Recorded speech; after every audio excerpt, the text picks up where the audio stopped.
Sports welcomes you to the following presentation of the National Football League. Here on this final weekend of the season, it's rare you'd find two coaches in the same game, neither on the hot seat, but that appears to be the case. Good for Ron Rivera and the first-year head coach of the Buccaneers, Dirk Koetter. And good for us to be joined on the sideline all season long. Let's go downstairs to Peter Schrager. Thanks, Tom. Doug Martin, the running back for the Buccaneers, will not be in uniform today or the first 3 weeks of next season. He was suspended for having a foreign substance in his body, and Charles Sims, his backup, is out too. So expect Jacquizz Rodgers to get the bulk of the carries. He had 100 yards the last time they played. And one note on Cam Newton, shoulder injury, didn't throw till Friday. He's going to go today. His backup, Derek Anderson, is ill. Joe Webb is the number 2. All right, Peter, stay dry down there. It is a very, very unseasonably warm January the 1st here in the Tampa Bay area. Right now at 81 degrees. The humidity's not bad, but Chris and Charles, you guys are talking about how tough this is to play in just before the game. Carolina won the toss. Will defer to getting the football into the second half. And that one is through the back of the end zone. And here comes Jameis Winston. Hard to believe. Feels like we've known this young man forever. He's only 22 years old. His 27 touchdown passes. With one more, he'll pass Josh Freeman for the most passing touchdowns in a single season in Buccaneers franchise history.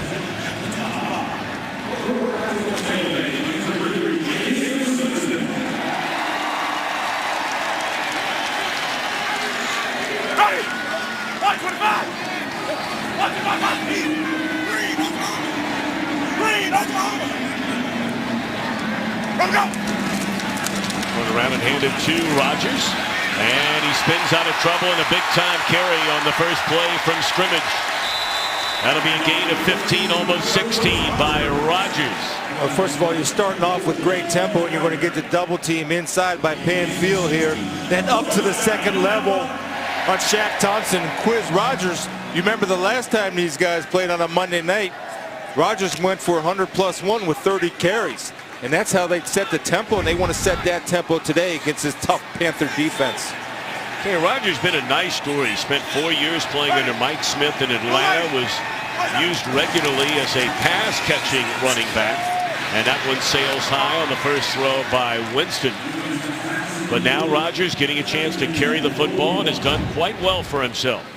Take a look at that offense where they talked about Rodgers. Mike Evans, of course, has had a tremendous year. And notice that Cameron Brate, a tight end, who's had a great year for the Buccaneers, is not in the lineup. Get put on IR this week due to a back injury. Had a terrific breakout season, though.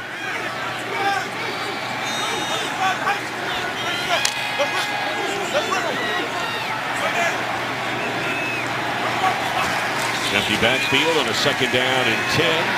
And in and out of the hands of Russell Shepard. It'll bring up 3rd and 10. Yeah, and I think Daryl Worley ends up making a nice play. Here's Shepard, who's been known as a special teams guy, but has had to become a frontline receiver this year due to a number of injuries. Look at the play by Worley. Right through the arms, separates them away so the hands can't clasp the football. Excellent play by Daryl Worley, the rookie corner out of West Virginia. Good patience for DB on coverage, not getting there early. Buccaneers have been very good on 3rd down, the 6th best team in the NFL, but not on 3rd down, or will they? How about Winston? He delivers to Humphries. And that is indeed a first down on 3rd and 10 inside the Carolina 35-yard line. Well, composure by Winston, feeling heat and pressure from all over that defensive front. First of all, it's a nice little zone blitz, and Addison has a chance for a sack, but no strike. But the eyes downfield, Charles. Really good job keeping them downfield. Addison missed, and so did Kyle Love.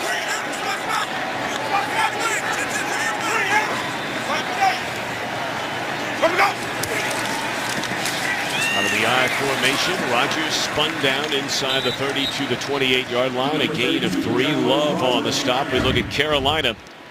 First time in a long time this has not been a dominant defensive team. Yeah, first time in was 4 out of the last 5 years have been a top 10. This year they're number 22, I believe. But Shaq Thompson, number 54, played really well last week against Atlanta. Normally an outside linebacker. Watch for him to be in the middle of the lineup, in middle of the formation today, in all obvious passing situations. He's not Luke Kuechly, but he has the speed to emulate it. Take it one way, Winston rolls the other, he'll hang on to it, and will slide down for another first down to the 16. Look, in a nutshell, let's put Jameis Winston on what makes him good and what he needs to do to get better, and this is it. He's got to make good decisions and understanding that there's a play sometimes that I can't make, and like I said in an open, a safe play is a good play. Excellent understanding of doing something positive for your team without forcing it, and good ball security at the end to protect it. Well, they spotted at the 18, so a 10-yard carry for Winston. It's first down. Rodgers trying to cut it back to the inside, maybe back to the line of scrimmage. Second down.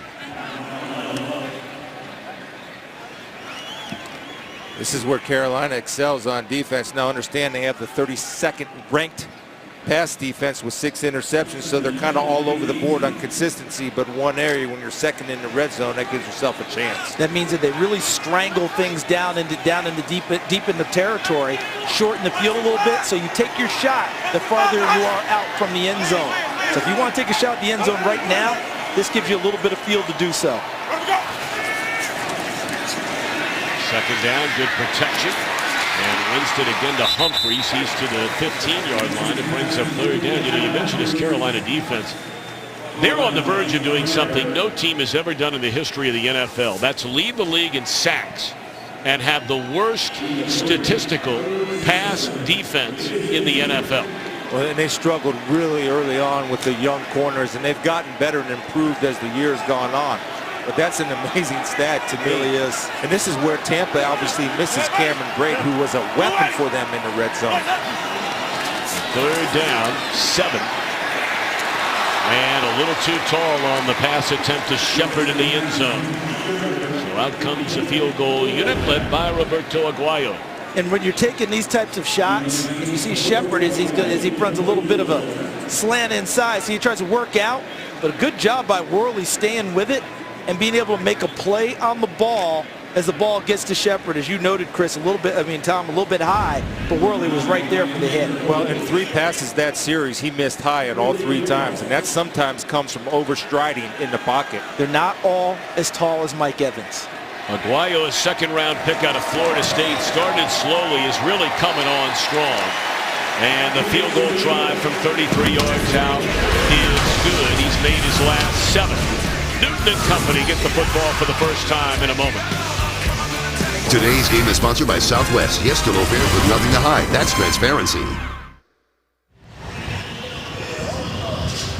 Beautiful time of year to be down here in Florida. It's been a spectacular weather week outside of one chilly day. You folks down here, Charles, call that a cold front, native humidity. But you talk about bundling up. Right. People going with the heavy hoodies, the jackets. Yeah, 64.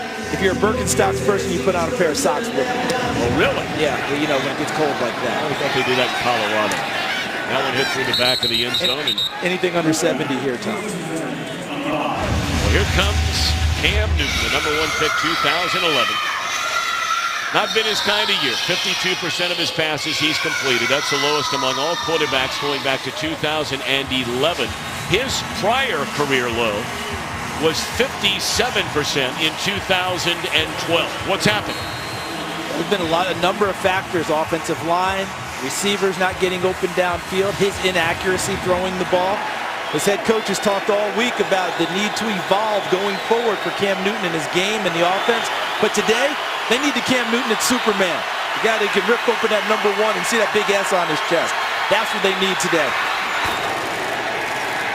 He'll come out throwing and a bullet on a first down to his favorite target again this season, the 4-time Pro Bowl tight end Greg Olsen. And they're going in a hurry-up offense right from the start, it looks like. And on cue, we talk about Greg Olsen and what a factor. He's kind of the bailout. He's the comforter for Cam Newton. And the evolution of Cam Newton is the fact that he has to become a better pocket passer. That's how he's going to grow as a player. He needs to evolve. This is Ted Ginn Jr. Tremendous speed, and he crosses midfield. That's another big pickup on first down. You play an aggressive defense, and we know that Tampa's an aggressive defense. Ted Ginn Jr. is a guy that he'll come in from here, from the side, and this is how you slow people down. Robert Ayers Jr., do your job. You're not making a play across the line of scrimmage. Your job is to get upfield and force anything back inside and honor each threat that comes your way.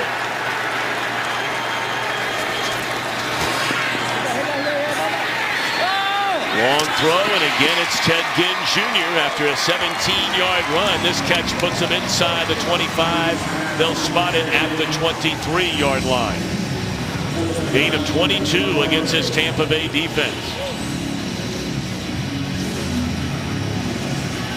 Playing with a little nice pace, aren't they, on offense? And the guy I'm looking at today is Robert Ayers Jr. His aggressiveness. Gerald McCoy says about his teammate Ayers Jr., he's just a naturally angry man, and they'll need that anger today, but he's got to throttle it down. They used it against him on that first reverse with Ted Ginn Jr. First carry for Jonathan Stewart, and a big one. He's just tripped up by Keith Tandy to the 10-yard line. Stewart 2 weeks ago ran for 132 yards against the Redskins, was slowed down last week. And look at the job the offensive line did, and the number 35, Mike Tolbert, the Pro Bowl fullback, coming over and getting an extra block inside and getting Jonathan Stewart to the third level very quickly. This has been the hurry-up offense this entire drive, and what a drive it has been. Inside the 5 at Stewart, and that pile will shove him down to the 3.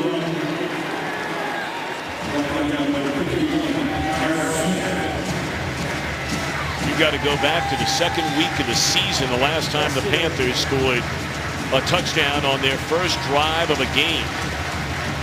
Well, back to last year, that's something they were very good. Yep. They did it 9 times with 4 touchdowns and 5 field goals on first drives. As Mike Shula is dialing it up right now.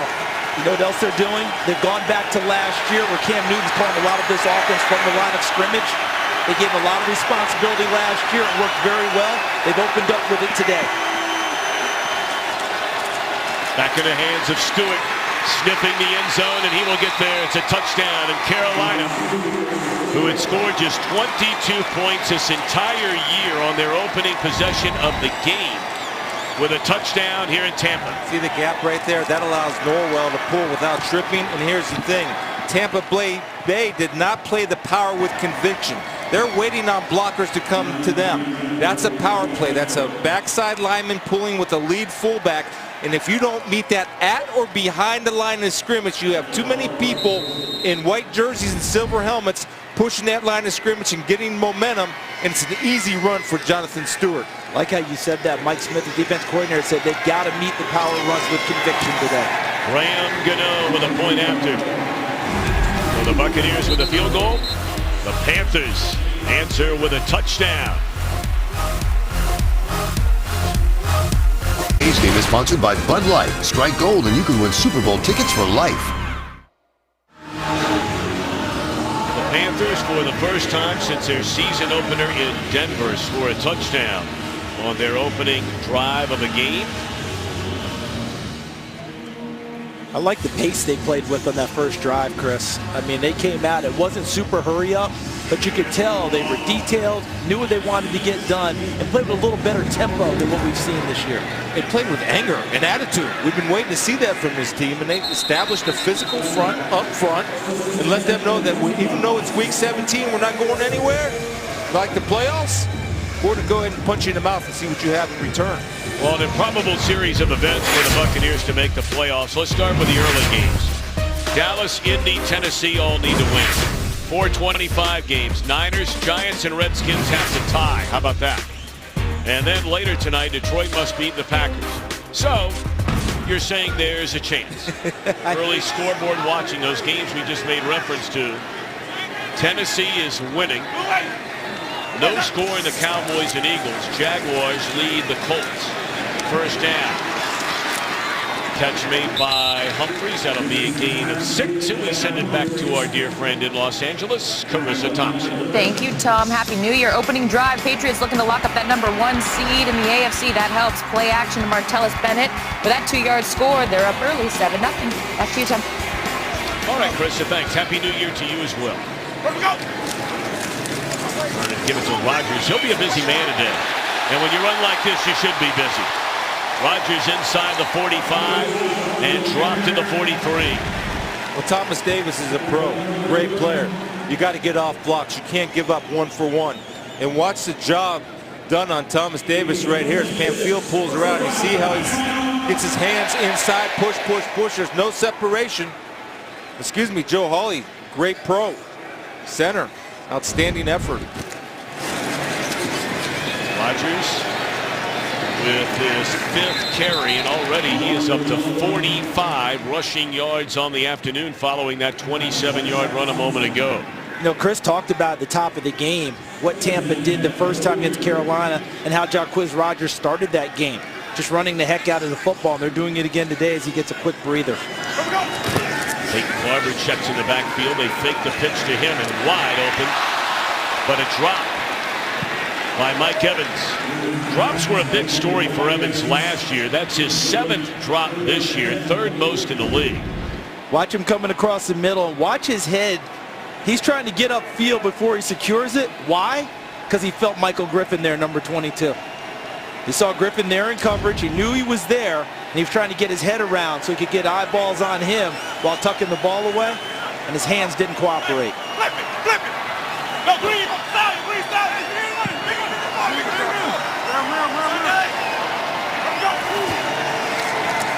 Winston on a 3rd and 10, and the ball's tipped into the air, and it's dropped, nearly intercepted by Davis.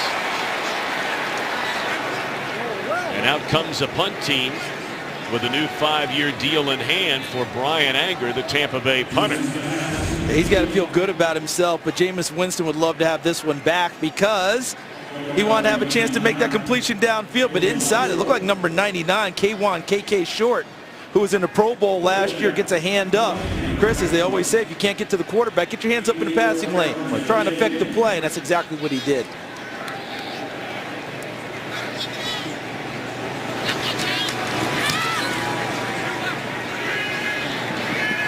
And again, a fair catch at the 8-yard line. That's a 33rd time this year that Anger has dropped the opponent inside the 15. A's Game on Fox is sponsored by Ram Trucks, America's longest-lasting pickups. By Sprint. Visit Sprint.com. Switch and save today. And by the $10 any pizza carryout deal, only at Pizza Hut. Charles, you on that Sunshine Skyway getting home today? Yes, sir. Nice. Punching that bad boy. Watch every NFL playoff game live in HD, all data-free on NFL Mobile. Panthers begin this drive from their own 8-yard line with 75 yards for a touchdown their first possession. And that'll be a gain of 1 for Jonathan Stewart. Much better job by Robert Ayers Jr. of beating the lead blockers on the power play behind the line of scrimmage. Now watch this. This is a little different than the last series where Tampa was kind of getting blown off the ball. Watch Ayers come in and throw his body and take out blockers. Conceals the whole. Outstanding effort by that defensive end, Lambert. Well, Devontae Lambert getting a start for the injured William Golston today. He's out with an injured elbow. Stewart again, and wrapped up at the line of scrimmage. Keith Tandy. Candy's come a long way this year. He's becoming a solid player. You're talking about Coach Tandy. He wants to be a coach one day, and he does an excellent job in film study, recognition, and being able to trust what he does during the week and have it carry over to the game.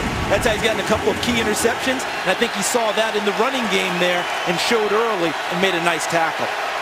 Yeah, he's making a strong statement about being the starter again. He got a chance to start this year after the injury to Conti. Had a couple of game-sealing interceptions. And now 3rd down, Newton into traffic. How in the world did he thread the needle there to Brenton Burson for a first down to the 19, right between Tandy and Alexander? Watch Burson here. He's going to go right into the briar patch, going right into traffic, okay? And Cam Newton trusting him, even though he doesn't play a whole heck of a lot. And yes, he threaded the needle in there really well, Tom, with that throw. But how about Burson with the strength and taking the hits from both sides? and hanging on to the football. Well, you dropped Briar Patch on us. You know, Pappy Lewis, former head coach of West Virginia.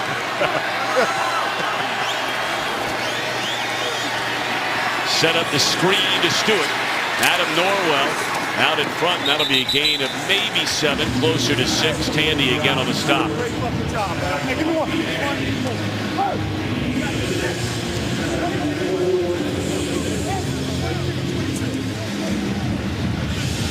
Tandy was a 6th-round draft pick by Tampa Bay in 2012. He has been used exclusively his entire career as a backup, also on special teams.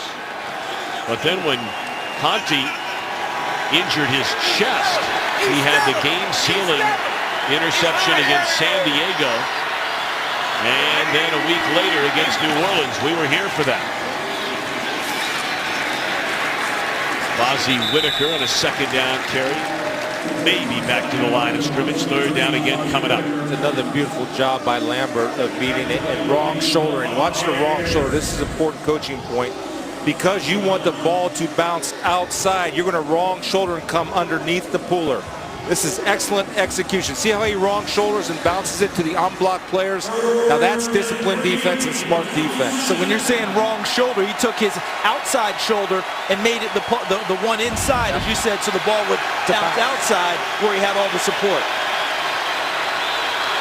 Newton figures to throw at 3rd and 3. He's 4 of 4 in the game, and that one thrown behind the open person. That should have been, with an accurate throw, a 1st down. Yeah, you're exactly right. Brendan Hargraves is going to get credit for a pass breakup, number 28. But, Tom, I think you nailed it. That ball was behind him, so he didn't give Burson a real chance. If that ball's out in front, that should be a completion right there. Instead, it's behind him, and he got an incompletion, and we're back to the inaccuracy on throws that need to be made by Cam Newton. That was an example there. Well, we told you about Newton's season completion percentage, but over the last 6 games, that number drops all the way down to 45%. We had the one big game against Washington, but outside of that, it's been a quiet month and a half. This is Adam Humphries, flag down, and he is dropped at the 45-yard line, but we'll see if it stands. More than likely coming back.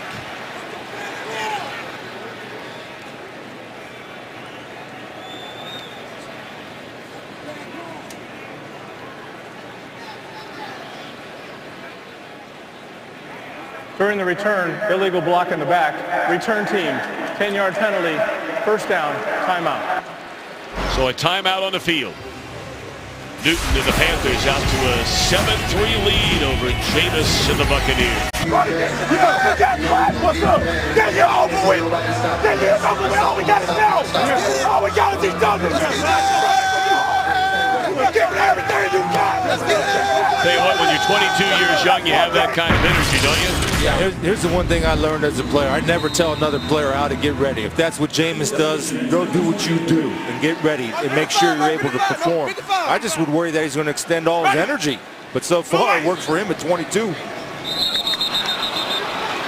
Blown dead before it ever got started. Looked like Pan Field. 64 offense. 5-yard penalty, 1st down. And here's something to look towards, guys, on this series for Tampa Bay. Dirk Cutter, their head coach, and their play caller on offense talks all the time about getting explosive plays. And he's talked about the lack of those on offense this year because playmakers have been hurt in and out of the lineup. So far in the game, they've had 2 runs over 12 yards. That's an explosive play to them, and 1 pass over 16. Can they get more of those today and open things up against a really tough defensive front of Carolina? Oh, batted in the air. What an acrobatic play that is by Bradbury along the sideline, and he stepped out of bounds, it looks like, at the 16, but it is an interception for the rookie. It's all about timing. And right here, Humphries and Winston are not on the same page because Humphries does not get his head around quick enough and the ball's on top of him. No, he doesn't. And look, Humphries, really, that ball, his hand coming up and tipping in the air, that's what you don't want to do as a receiver, obviously. But that was really self-preservation, wasn't it, Chris? Because that ball was on top of him so fast, is all he could do to get a hand up trying to protect himself. And that ended up popping it in the air. And nice reactions by Bradbury, tipping it to himself, his own one-man tip drill for the interception. Put that on Humphries, to be honest with you. With that corner that far off, you have to get your head around, and you have to read what your quarterback reads. You know it's a mental error. Yes. Right? You know that's really a hot right there. Corner's off that far. It's almost an automatic. Get it to him fast. Humphries is a guy that Jameis Winston trusts a great deal. It's one of the few times he'll let him down in a passing situation. You see, that's the 7th first-quarter interception, most in the NFL, thrown by Jameis this year of the 18 he's thrown overall. And if I'm Carolina right now, the way things are going, they can go ahead and go one of two ways. They can go ahead and continue to try and mash Chris, because I think that offensive line feels good about things. But how about Kelvin Benjamin and getting him involved? Get him into the game and use that size against the smaller corners of Tampa Bay. Benjamin 6'5", the tallest corner for Tampa is 5'11". Right there's Benjamin in the slot.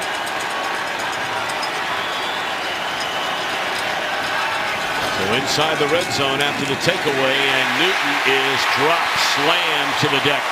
Back at the 30-yard line. Love the call by Mike Smith. Get aggressive in that type of situation, especially when you see that formation, that shotgun situation. Levante David is going to come in here on a nice little delayed blitz, and Jonathan Stewart misread it. Because he delayed, Jonathan Stewart removed his eyes from the responsibility that he had, looked to help the other places. And you know one thing about Levante David, he has closing speed. He saw a sack, was able to execute, finish. That's been one of the issues all year long for Carolina, those delayed blitzes, second-level blitzes that they've had trouble picking up. Play clock just about to expire. They get it off. Good protection this time. And now Newton looking into the end zone, throws it up for grabs, and a penalty flag comes flying in. That is going to be, I believe, against Carolina. Pass interference, number 88 offense, 10-yard penalty, repeat first down. So that goes against Greg Olsen. They're going the wrong way. Well, Greg Olsen trying to create some space downfield for himself as he works against Brent Grimes, number 24, and just ran right over the top of it. I have a quick question. Is that really is that really offensive pass interference, running your route, running over a guy? No, and I'll tell you too, Hargraves saved the day. He did. I mean, he came over from his responsibility and played scramble rule. We talked about receivers having scramble rules, working back to the quarterback. Defensive backs have scramble rules, locking up with their closest guy in their vicinity. Well, I'm going to need a quick ruling on that, because I'm a little puzzled that you can run over a defensive back running your route, and that could be called interference, and there's nothing in the play. Handed off to Stewart on second down. This drive began after the interception by Bradbury, just inside the 17-yard line. And that play started on the carry by Stewart at the 38-yard line. Look at how Tampa Bay has taken charge of this series with the aggressive call by Mike Smith, Chris, that you noted. That blitz by Levante David, that changed everything for play calling for Mike Shula in Carolina, and really took the running game out of play. Talking to Peter Schrager for a long time before the game today. A lot of rumors about Mike Smith, among many, many others, becoming a head coach again in the National Football League.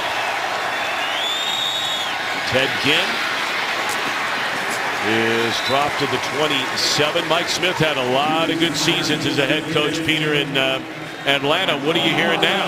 Well, the connection with Jacksonville is very strong, because Dave Caldwell is the general manager in Jacksonville. He spent a long time in Atlanta with Mike Smith. There's a connection there, and you're also going to hear his name mentioned for the San Francisco job. They might want to bring him in and get an interview there too. So a lot of stuff going on, but Mike Smith had a great season this year as defensive coordinator. Might be a head coach next season. Yeah, Peter, we actually asked him about it in our meeting with him, and he didn't even want to talk about that. He said, all I care about is beating Carolina on Sunday. 46-yard field goal try by Graham Gano. He's hit 14 of 16, between 40 and 50 on the year. Ron Rivera wondering what's going on. There's no delay of game. There's no delay of game due to the sound in the stadium.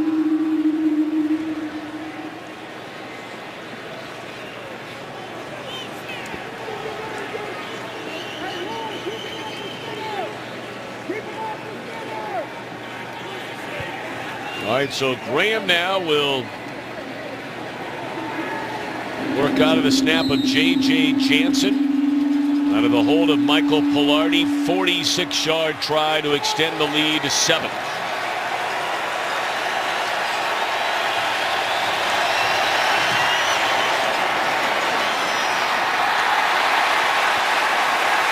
And that one is no good. A rare miss by Graham Gano. That one just leaking to the right.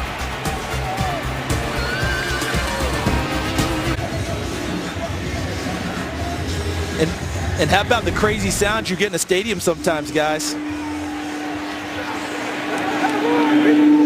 It almost sounds like a horn. You know, at first I thought it was coming from the pirate ship, but they have to get that corrected because Peter Schrager, they essentially iced Graham Gano there because it took a while before they were able to launch that play. Charles, it was bizarre. It was this noise that was a hollow noise, almost sounded like the horn they blow in Minnesota in those home games.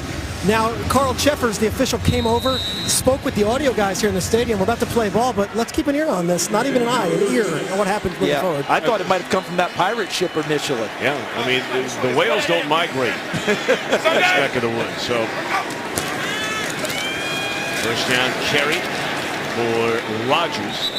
And that will be the final play of the opening quarter. Week 17 in the NFL. Carolina in front 7-3. Fox NFL Sunday continues after a word from your local station. Numbers from the opening quarter nearly identical.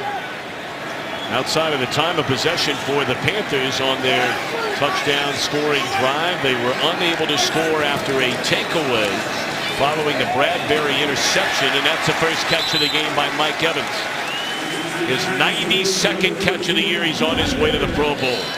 It's a nice route and better timing between receiver and quarterback, Evans and Winston, where that ball is placed right on the numbers, and it makes it so easy to transition from catch to run when you get a ball like that in your hands. And that's one of the places Mike Evans has really increased his playing ability, running the shorter routes, which will help him run the routes that he likes to run deeper downfield. Winston, great protection, and again into the hands of Evans, who had a chance with a big gain today of 166 yards, of setting the all-time single-season Buccaneers franchise record. And guys, did you see how that 5 to 7 yard out just helped him there? Because now you've got to respect the fact that he can break it off short, so you got to play him a little bit tighter. That allowed him to push it downfield, and look at the job afterwards, making the catch and actually gaining a little bit of yardage after it. That's something Mike Evans continues to work on, yards after catch. He's going to go all the way back to Mark Carrier in the 1989 season, when he had 1,422 receiving yards to set the Buccaneers single-season record, and Evans zeroed in on that today.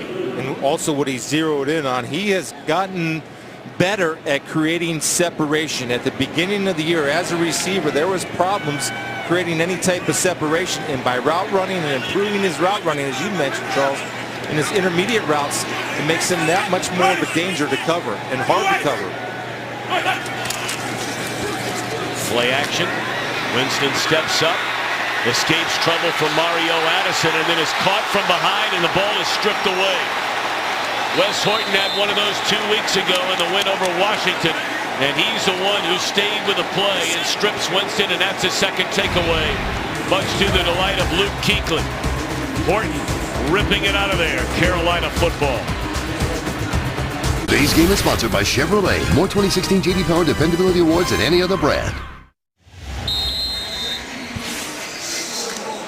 The strip by Horton leads to the second Carolina defensive takeaway in a little more than a quarter. The Panthers did not score after the interception by Bradbury. Had a couple of penalties and then missed a 46-yard field goal try, and that's Jonathan Stewart. So on this play, watch Jameis Winston in the pocket, all right? How this play starts out, okay, and freeze. So all of his vision is here, and that's where all the receivers are, okay? Now watch him climb the pocket and look left. Well, guess what? His vision is all here, but there's no receivers, and he misses the guy behind him. That's one of those plays he tried to make something happen that just wasn't there. Second down and 8. Pump fake one way, come back the other way, and it's too high for Ted Ginn Jr. Third down coming up for the Panthers. Real quick, back to that last play. Chris, you had said something this week when you were talking about Jameis Winston about making plays. What was that you had said? You had said to me? A safe play can be a good play. That would have been the time to execute the safe play by going and sliding. You also have a clock in the back of your head. And what I like, when Wes Horton came in there, he could have came in for the kill shot. I mean, took him out. But no, he understood the position and stripped that ball out of there and made a play for his team. Excellent discipline by Horton.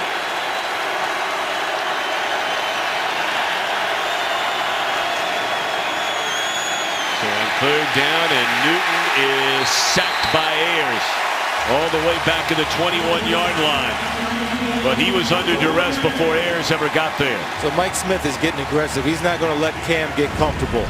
So he's bringing 5. And where those 5 come from, they can come from any number of these guys. But this time, Quan Alexander actually brings 6, along with Levante David. 2 guys that are very aggressive, forcing Cam Newton to step up into the pocket, where Robert Ayers is disciplined in his pass rush lane and is able to finish. And another example, guys, of that second-level defender, the delayed guy coming in and wreaking havoc against the Panthers offensive line. This is Humphreys, and a fair catch at the 34-yard line. So for the second time, Carolina can't cash in after a takeaway. Bucs get the ball in a moment.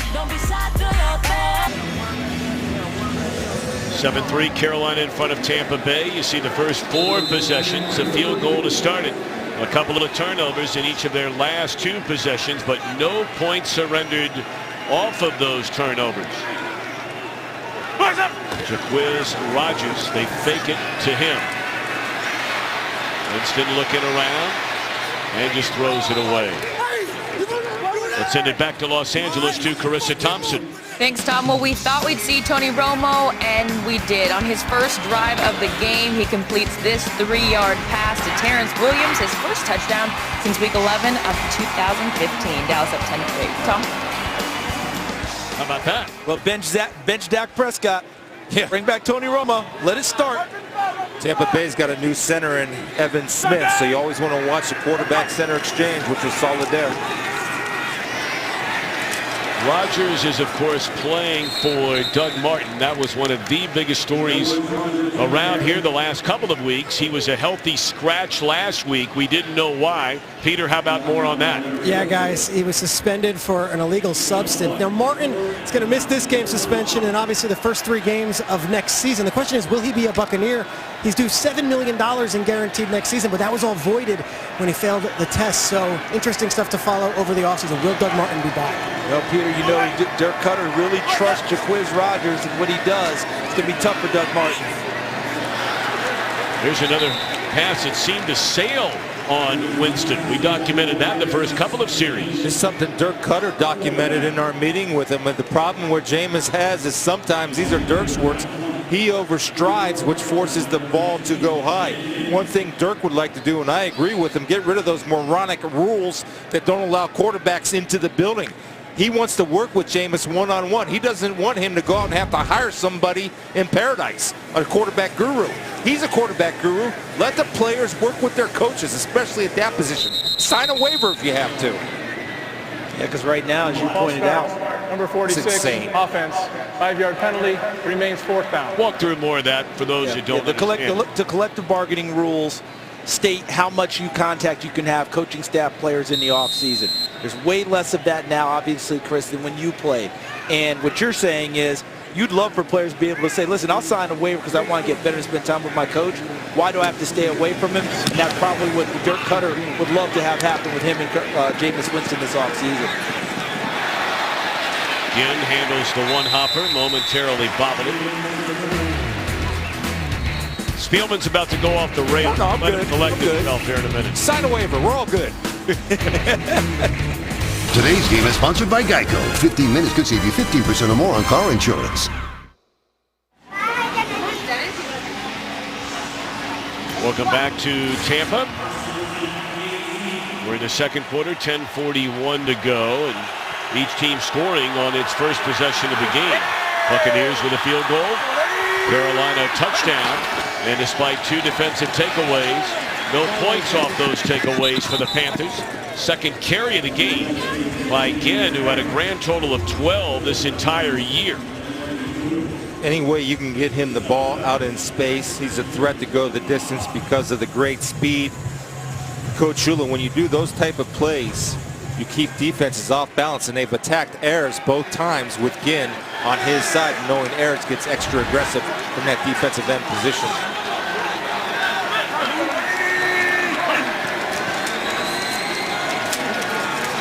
Stewart on a 2nd down and 3, picked up perhaps a half yard, so a 3rd down coming up for Carolina. And the Panthers thus far on 3rd down, 1 of 4. You know, we haven't seen so far today in short yardage, Chris. Well, Cam with the power run, and I'm not sure I'd run him right now. Yeah, I mean, I'm protecting Cam. I'm calling the plays. This game, with this situation, get him to the offseason. Exactly. Work on what we're going to talk about as the game goes along, the evolution of what Cam needs to do as a quarterback, and then go from there. But we have not seen that quarterback power, which has often a staple in this short yardage. Yeah, look at that big split Norwell has. Left guard. They're running the power. And of course they run it, but he wisely dives forward after getting the 1st down. And fellas, you know, pick up on that a little bit in the conversation you had with Ron Rivera about what Cam has been and what he would like him to be. Well, for me, this is where he's going to be continually be very positive and for his team as a short yardage runner, goal line and short yardage, because he's very good at doing that. He wants him to become like a Ben Roethlisberger. Cam has to improve within the pocket. That's what he needs to do. He needs to work on that all season. He needs to start at the end of January, not April, to continue to evolve and improve his game. The ball out of his hands quicker, too. The target's downfield. Like that. And that is Ginn. I'm not sure he ever hit the ground. And Ginn off to the races. No one is going to catch Ted Ginn Jr. Now the question is that a touchdown? It is signaled a touchdown on the field. Brent Grimes tripped him up. And let's see if Ginn is officially down. Let's take a look, but I'm going to say this right now, guys. No matter how it turns out, and there his knee is down, but no matter how it turned out, that was well officiated. And you know why I say it was well officiated? Because they let the play out. If they blow their whistle there, and let's say his knee hadn't hit the ground, then the play's dead, and then you don't get it. So they let it play out, and they let replay take over and say, okay, was he down or not down? I really think that's a terrific job by Carl Chepper's crew. Let it play out. They're going to see that the knee's down now, and it won't be a touchdown, but they didn't blow it dead where it could have been. And they review every scoring play, and on the field it is a scoring play, but it certainly looks like it's coming back. Both teams, in fact, believe it's coming back. But the beauty was they couldn't know that it would have been a scoring Great point. play. So here you're going to see, watch the knee right there. So he's down, and they'll catch that on replay. He's down by contact at the 31-yard line. See, that explains the real slow reaction of the rest of the Buccaneers. They saw him down and couldn't believe no whistle had been blown. Ted Ginn Jr., though, has certainly found a home with Carolina. He came into this game 6 receptions shy of matching his career high set all the way back with the Dolphins in 2008. In 46 games as a Panther, he has 18 touchdowns. He has 6 with the other teams he's played for in over 100 games. I think Carolina's the place for him. Yes, it is. Just the example of his great speed, though, just watching that play unfold. I mean, he looked like he was jogging, and you see everybody else in a full sprint, and that's just being so naturally gifted with speed, just pure speed. Of course, he played for his father at Cleveland Glenview High School. Actually, he actually beat Usain Bolt in a relay race in the juniors. 2nd down and 10. Flag comes down right away. Oh, no, I beg your pardon. And now it comes down. On the carry by Stewart up to the 35. Well officiated, Tom Brennan. Yes. You saw a flag. Saw it all the way.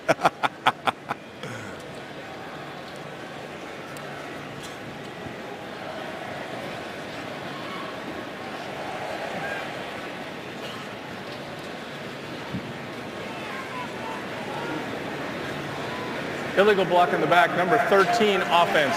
10-yard penalty. Repeat, second down. That's Kelvin Benjamin, their third year wide receiver. Well, that's going to change play calling, Chris. But I like the fact that Jonathan Stewart is staying involved in this game. You remember we talked with Ron Rivera this week, and he said there's one regret from the Atlanta game. Even though they got down early, they didn't stay and press the running game enough, he thought. Well, I think that Jonathan Stewart's the guy you need to do that with today. Well, not only for Jonathan's mentality, but for the team mentality, because he is a factor. And he's one of those guys that gets stronger as the game goes on. Second down and 16 from the 25-yard line. Out of his shotgun, it's Newton. Great protection. And it's intercepted on the tip ball. Trying to get to his feet is Alexander. And they're saying he dropped it. The ruling is incomplete. Oh, boy.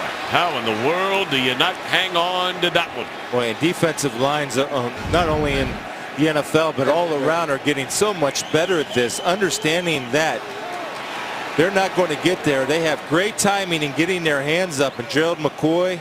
Look at, was that Robert Ayers also? Robert Ayers, all those guys. Watch them. They're reading the quarterback's eyes. Well, I think looked like Ayers. Yeah, Ayers. 91.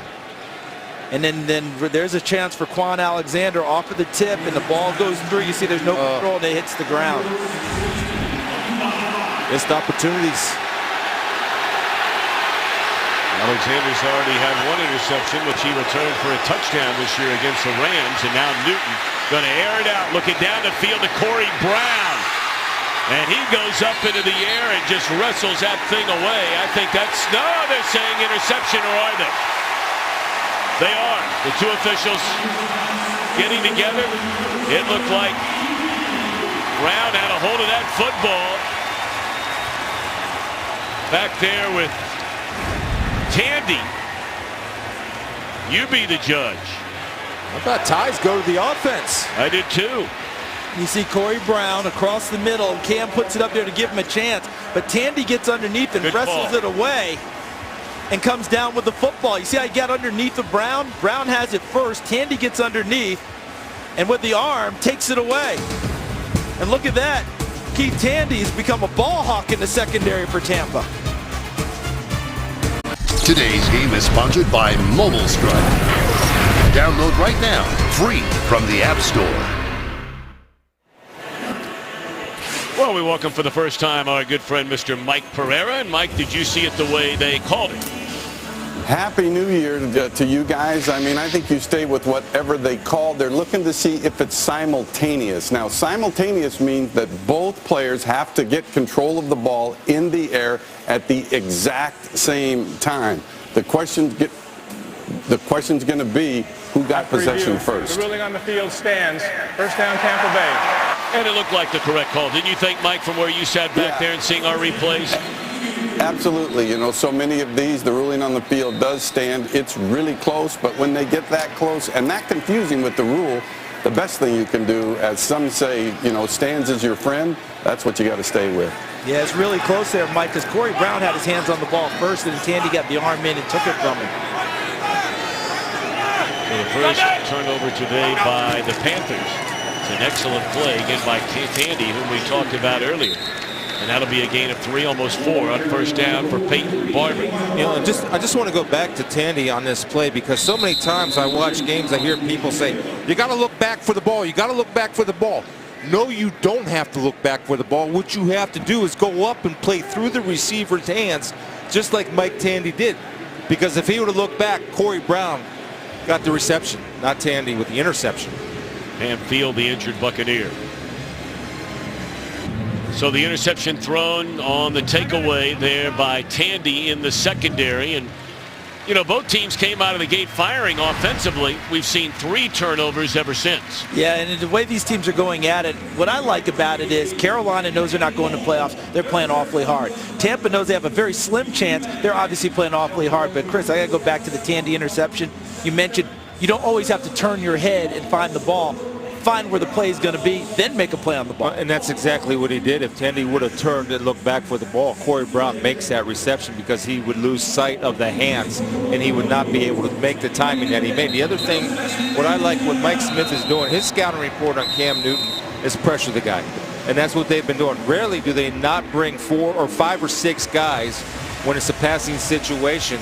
And they're playing zone behind it because they know they might have a difficult time matching the speed of Ted Ginn or Corey Brown. So to protect against that, you play zone and keep everything in front of you. And you keep eyes of your defenders back to the quarterback, because Cam Newton can run up your back if you're playing man-to-man and you're running away from the football if he breaks it. But you're talking about that pressure. I'm seeing 2 waves of pressure. The first line, and then there's almost always someone coming from the second line that's coming after him, that delayed blitz, and Carolina's still struggling picking that up. I'll tell you the rule on that in a little bit. So Evan Smith at center. Now we see him at guard after the injury to Panfield. They put it in the hands of Adam Humphries, who's had a real nice year. Nice job by Mike Evans out on the perimeter, Tom and Charles. And we talk about what a fine year he's had as a receiver. Does a good job of blocking for his buddy Adam Humphries. Watch him go take the legs of the corner to allow Adam Humphries to get inside. Beautiful job by Evans, giving it up for his team on week 17. And a way to play, baby. Way to finish.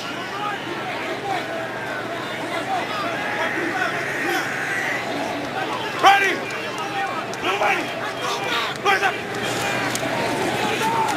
Fake it to Barber, and then drop it off to the tight end. Starting in place of Cameron Brate is Luke Stocker, and that is only his 5th catch this entire year. And Mayo, way to go, Mayo. In for A.J. Klein, who's in for Luke Kuechly. Like that. I thought you were getting ready to do a law officer gentleman for him. Say Lou Gossett Jr. would be proud right now, man.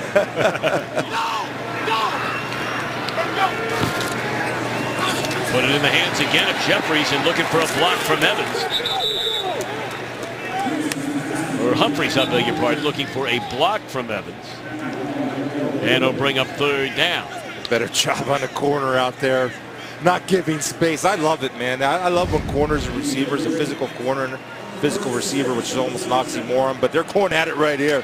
Look at that's Worley, number 26, doing his job. See how he works outside, forcing the ball inside to his help. Discipline by a corner. I like how you swipe the receivers there. You know, you just kind of easily got that in, got out.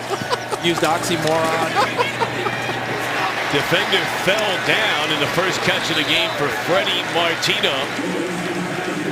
Well, what an incredible story Martino is. I mean, this guy, if any of you have ever been to a football game at North Greenville, please let us know. But this guy in one season set a Division II all-time record.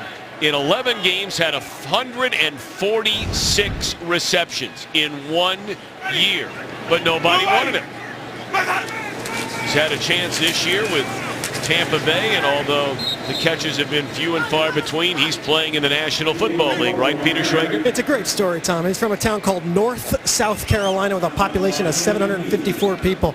Told me a couple of weeks ago when we spoke with him, 1 stoplight, 3 gas stations, a Family Dollar, a Dollar General, and 1 Chinese restaurant. That's it. That's where this guy's from, Freddie Martino. But he actually was with Dirk Cutter and Mike Smith in Atlanta for a brief amount of time. Very cool story. We love these. Hey, Schrags, where's the McDonald's that he has to get to? Isn't it like 20 minutes away? Oh, that's in Owensburg, okay? I know. All right, just check.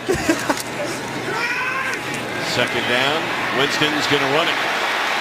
And very close to the first down marker. Needed to get to the 44-yard line. Let's see where they spot it. They'll give him enough. First down. Now, how about here? Just watch how this play unfolds for Jameis Winston. This is a guy who learns on the run. Remember earlier when he kept the ball too long and he got a strip from behind by Horton? This time he just sees it and goes. All right, the clock went off in his head, as you talked about, Chris.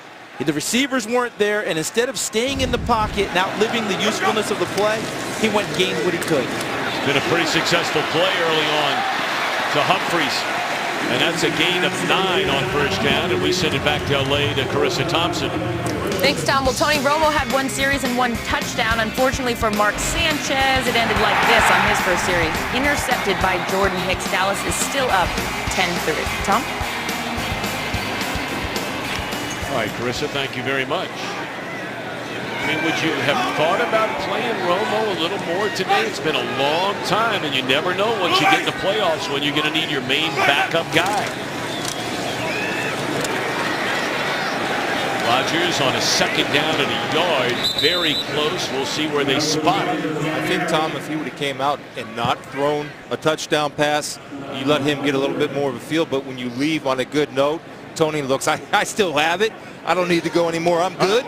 That's, I think, the decision was made to put Sanchez in. And don't let him throw 2 or 3 touchdown passes. Because then, oh my goodness on Mutton. Forget Tony. I'm talking about all the rest of us. Boy, does the noise jump up. And, hey, Tony's still got it. And maybe he should be the veteran guy. Take a look. It's Dak Prescott's team for the playoffs. Everyone better get used to it because he's going to take them for better or for worse. Look at this formation on 3rd and a foot. And they pick up the first down. Bradbury tried to drop him behind the line of scrimmage, but Rodgers with more than enough. This is on Rodgers. What a great play. I mean, this is a great 2-yard run because watch K1 Short with the penetration and watch the little shake. Right there, great movement by Short, but because he's a patient runner, he's been around, and Dirk Gutter trusts him, I'll get the first down. You can always trust me. I've done it here. I've done it in Atlanta. 2-minute warning. Follow your favorite team all season long into the postseason. Go to iTunes.com/NFL. This drive began from the Tampa Bay 22-yard line after the interception by Keith Tandy. This will be the 11th play, spanning 46 yards. We're at the 2-minute warning. Winston on the drive.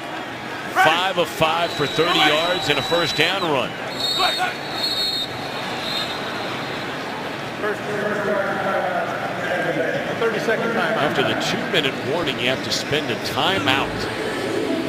All right. Well, maybe Kurt Menefee can figure that out. What's coming up at the Visa halftime? Coming up at the Visa halftime, the Patriots head down to Miami trying to wrap up home field advantage. The Browns try to knock off the Steelers, and the Bills ring in the new year without Rex Ryan. It's all coming up at the Visa halftime.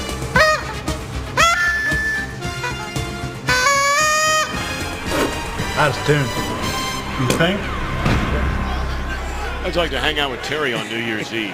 It doesn't matter if it's New Year's Eve, New Year's Day. Every day is a party for TV. Hey, yo, keep it 54. Keep it 54. First down and 10 from the 32. Same play, and this time blown up is Humphreys by Leonard Johnson. What a beautiful job. And I'll tell you, Evan Smith playing left guard now, was at center, does a pretty good job of getting out there, but Leonard Johnson says, I'll beat you with speed. I'm not going to get in a fight with you. It's like you don't get in a fight with a skunk in certain situations. Don't get in a fight with an offensive lineman as a DB. Evans with a catch, but well short of a first down. Clock continues to run. 1:27. They really miss Cameron Brate in these situations because the other tight ends are zero threat down the field. And Cameron Brate, the one thing he could do was stretch the field, which opened a lot of underneath routes up. And don't forget, all the coverage is going to get kicked to Mike Evans right now. It won't just be the corner on him, be the corner, a safety. They'll shade things towards him. Why in the world would you settle for just a field goal with 2 timeouts and 1:20 to go?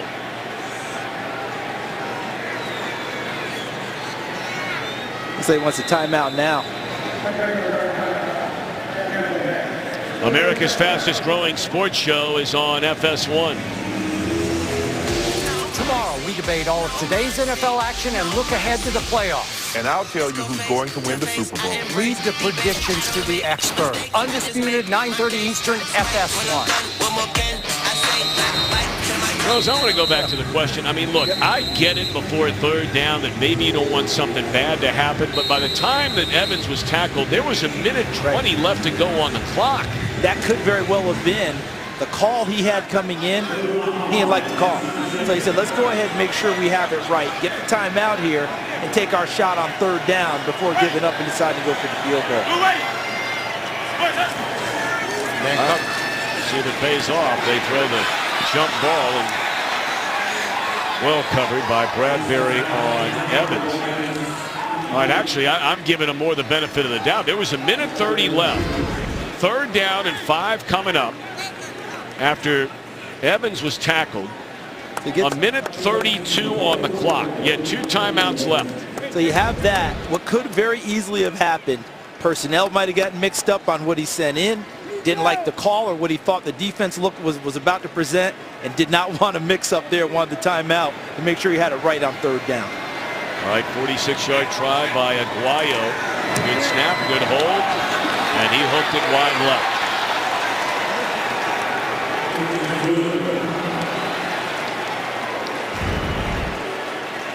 Fundamentally, everything is sound. Laces out. He pulled that a little. Did you see the leg swing? Well, sometimes you overkick it a little bit. Yep. You pull it left when you try to smash it through. And don't forget, he hasn't had a ton of long distance kicks this year. So sometimes you end up trying to kick it harder than what you need to. And plenty of time with good field position for Cam Newton to go to work, especially in this situation. You got to trust and believe in what you do offensively. 42 seconds with 3 timeouts. That's a lifetime. And maybe that's another reason they continue to let the clock run down there and not giving Carolina even more time. But let's see if they go draw or screen off of this first one, or if they're just going to attack right away. They're going to attack. First down, that'll be a gain of 8, almost 9 on the completion to Kelvin Benjamin. Tom, I'm going to agree with you on that, because I think that's what Dirk Cutter was trying to do, was eat as much clock so Cam Newton and their offense doesn't get it. And the other thing is, if there's a bad play call, I'm not sure Dirk Cutter and Jameis Winston, that Dirk has all the confidence in the world to Jameis to put them in a good play or correct his mistake on the sidelines. That's the timeout. Another completion to Benjamin. They'll spend a timeout here. So clock stops 39-38. Clock still running, and they're going to say they're going to clean that up. 31 seconds until halftime. Well, of course, for Carolina, reigning NFC champions. The surprise departure for Josh Norman, a 1-5 start. Their great star linebacker Luke Kuechly, concussed in week 11, will miss the rest of the year. But the question is, looking now ahead to next year, fellas, can Superman Cam Newton regain his MVP form from a year ago? Well, we've talked about a little bit already. Ron Rivera wants him to evolve as a quarterback. Luke Kuechly will want to be back on the field next year. They have plenty to work on in the offseason to get back to being the NFC South champs, which they have been the last 3 years. Olsen going to sprint for the sideline, steps out of bounds at the 44. And it stops the clock with 24 seconds left and 2 timeouts remaining for the Panthers. And speaking of evolving, this is a beautiful job of Cam Newton in the pocket. This is what he wants him to become. He steps up into the pocket. His feet are in balance. His feet then point to the target. Watch us, see in the field, stepping up into the target, and look at the feet married to the target. That's where Cam Newton can improve and will improve if he commits to it. Great protection again. That's a lazy throw there by Newton. And it's intercepted by Javian Elliott, the rookie out of Florida State. Watch the difference between the footwork. Did they call that incomplete? Oh, I think they just ruled it incomplete. It looked like a sure interception. See how the feet are parallel right there, so the ball's inside and off target, and Javian Elliott had a chance. He did drop it. You see the ball moving down there? He's got a chance. And here he is. He tips it. Remember Bradbury with the tip drill earlier? But you got to complete the process of the catch. Goes to the ground, and it gets away from him right as he hits the deck. Nice job by the crew. They were all over that. Got that one. So now 3rd down and 4. And Newton's going to run it himself. Very close to the first down. Might be just short. Newton with that tender shoulder. Clock continues to run. Yeah, and McCoy fell on that. Look at that. So they may go here for the long-range field goal here with Gano. He was practicing from 70. Yep. In pre-games. He was a little short on a 70-yarder, Tom. Just a tad. Watch McCoy here. Now, this is the danger of him running and why you want him not to run in these situations. Watch that right shoulder get slammed into the turf. And that's part of the evolution. And that's part of the evolution as well. We're talking about footwork, throwing, all those things. They've got to come up with a different game plan about how much they're going to run him as part of their basic offense. You know, Cam Newton's good for 8 to 10 runs per game in their basic offense. They're going to want to cut that down significantly as they go forward using that Big Ben model. You have to cover if you're the Panthers on this long field goal. Look who's deep. They've got Humphries deep just in case he's got a chance to return it if it's short. This will be a 58-yard field goal attempt. And if you're wondering, the career long for Graham Gano as a big leg is 59. And Chris, you and Charles were watching Gano, as you just mentioned a moment ago. I mean, he's dialing it up from 70 anyway, trying to in the pregame warm-up. And not only that, he's playing hurt. You know, for the last 5-6 weeks, he's got a broken bone in his plant foot. All right, in the heel of his plant foot. They actually call it a ballerina's injury, which he really didn't like that term, but that came from Ron Rivera. Bring that up. So let's see what happens here as he goes forward. Well, why would you do that? Because I knew Chris would like it. Well, he's also got to drive the ball. Yeah. Cover. Humphrey's going to bring it out of the own end zone. And look out. Humphrey still on his feet and caught from behind.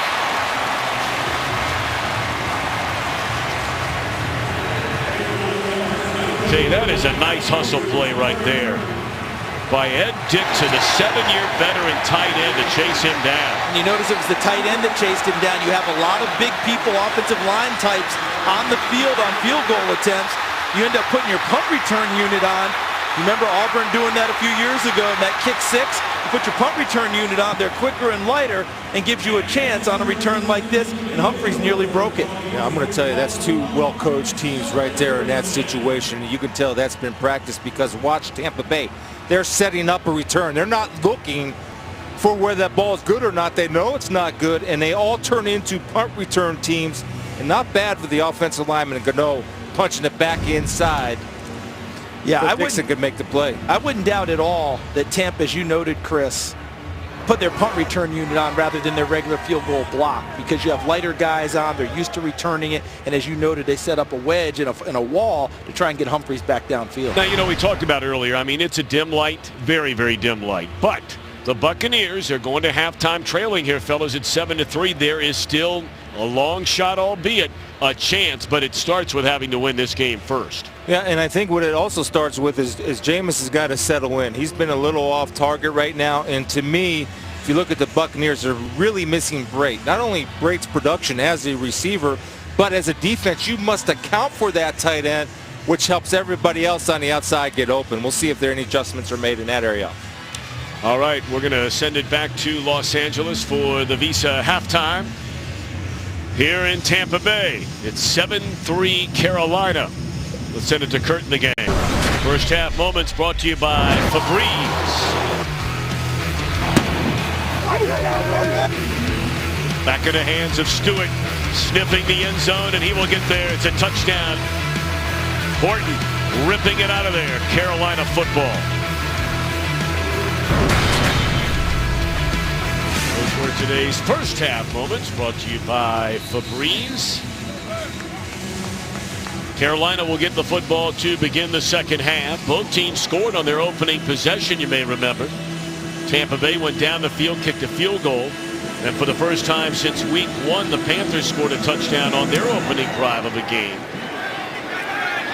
And not a single point scored ever since, despite 3 takeaways.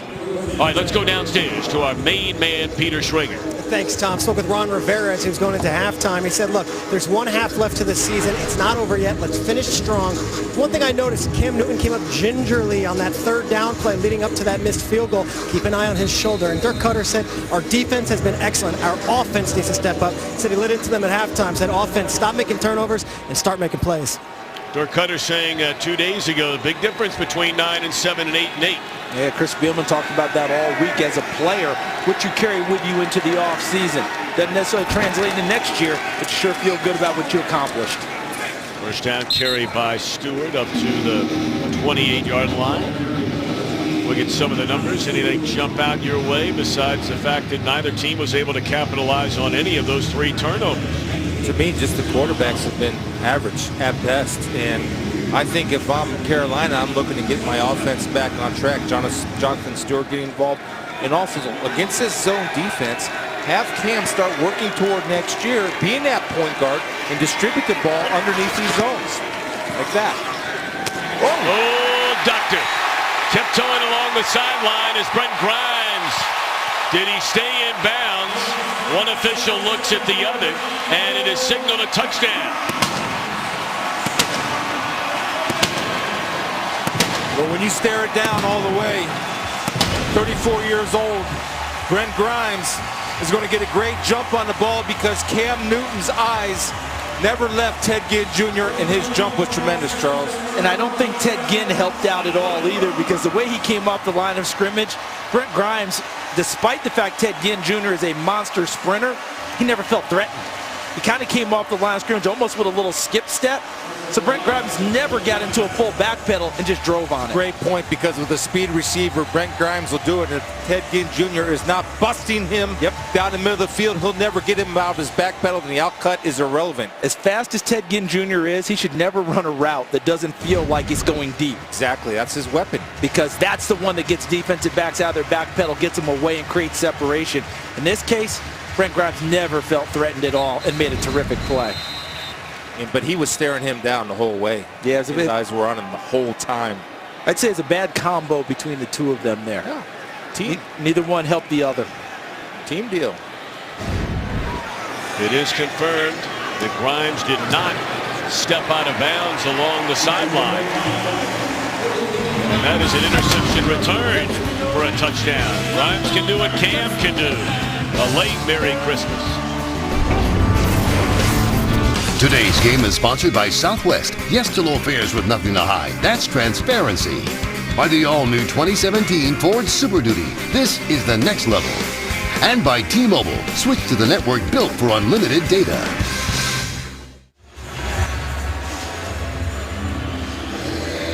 '30th career interception for Brent Grimes. It's the third time he's run one back for a touchdown.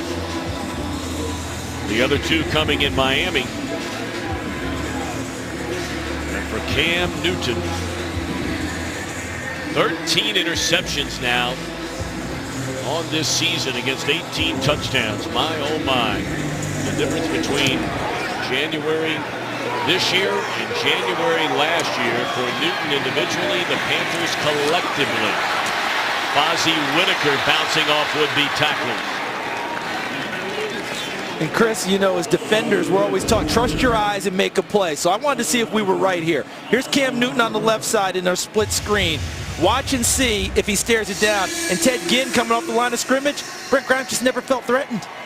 He just felt like, okay, I've got this, as opposed to feeling like I better get on my back pedal. If you want a flat route to be open, you have to be able to get that corner out of his back pedal by driving off the line of scrimmage. Lazy throw.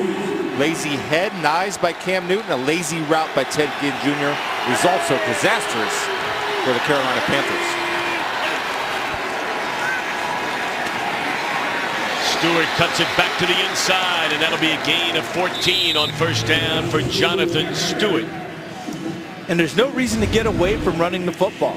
It's a 10-7 game, right? So watch the guys on the offensive line. And look at Trey Turner, 70, getting out there.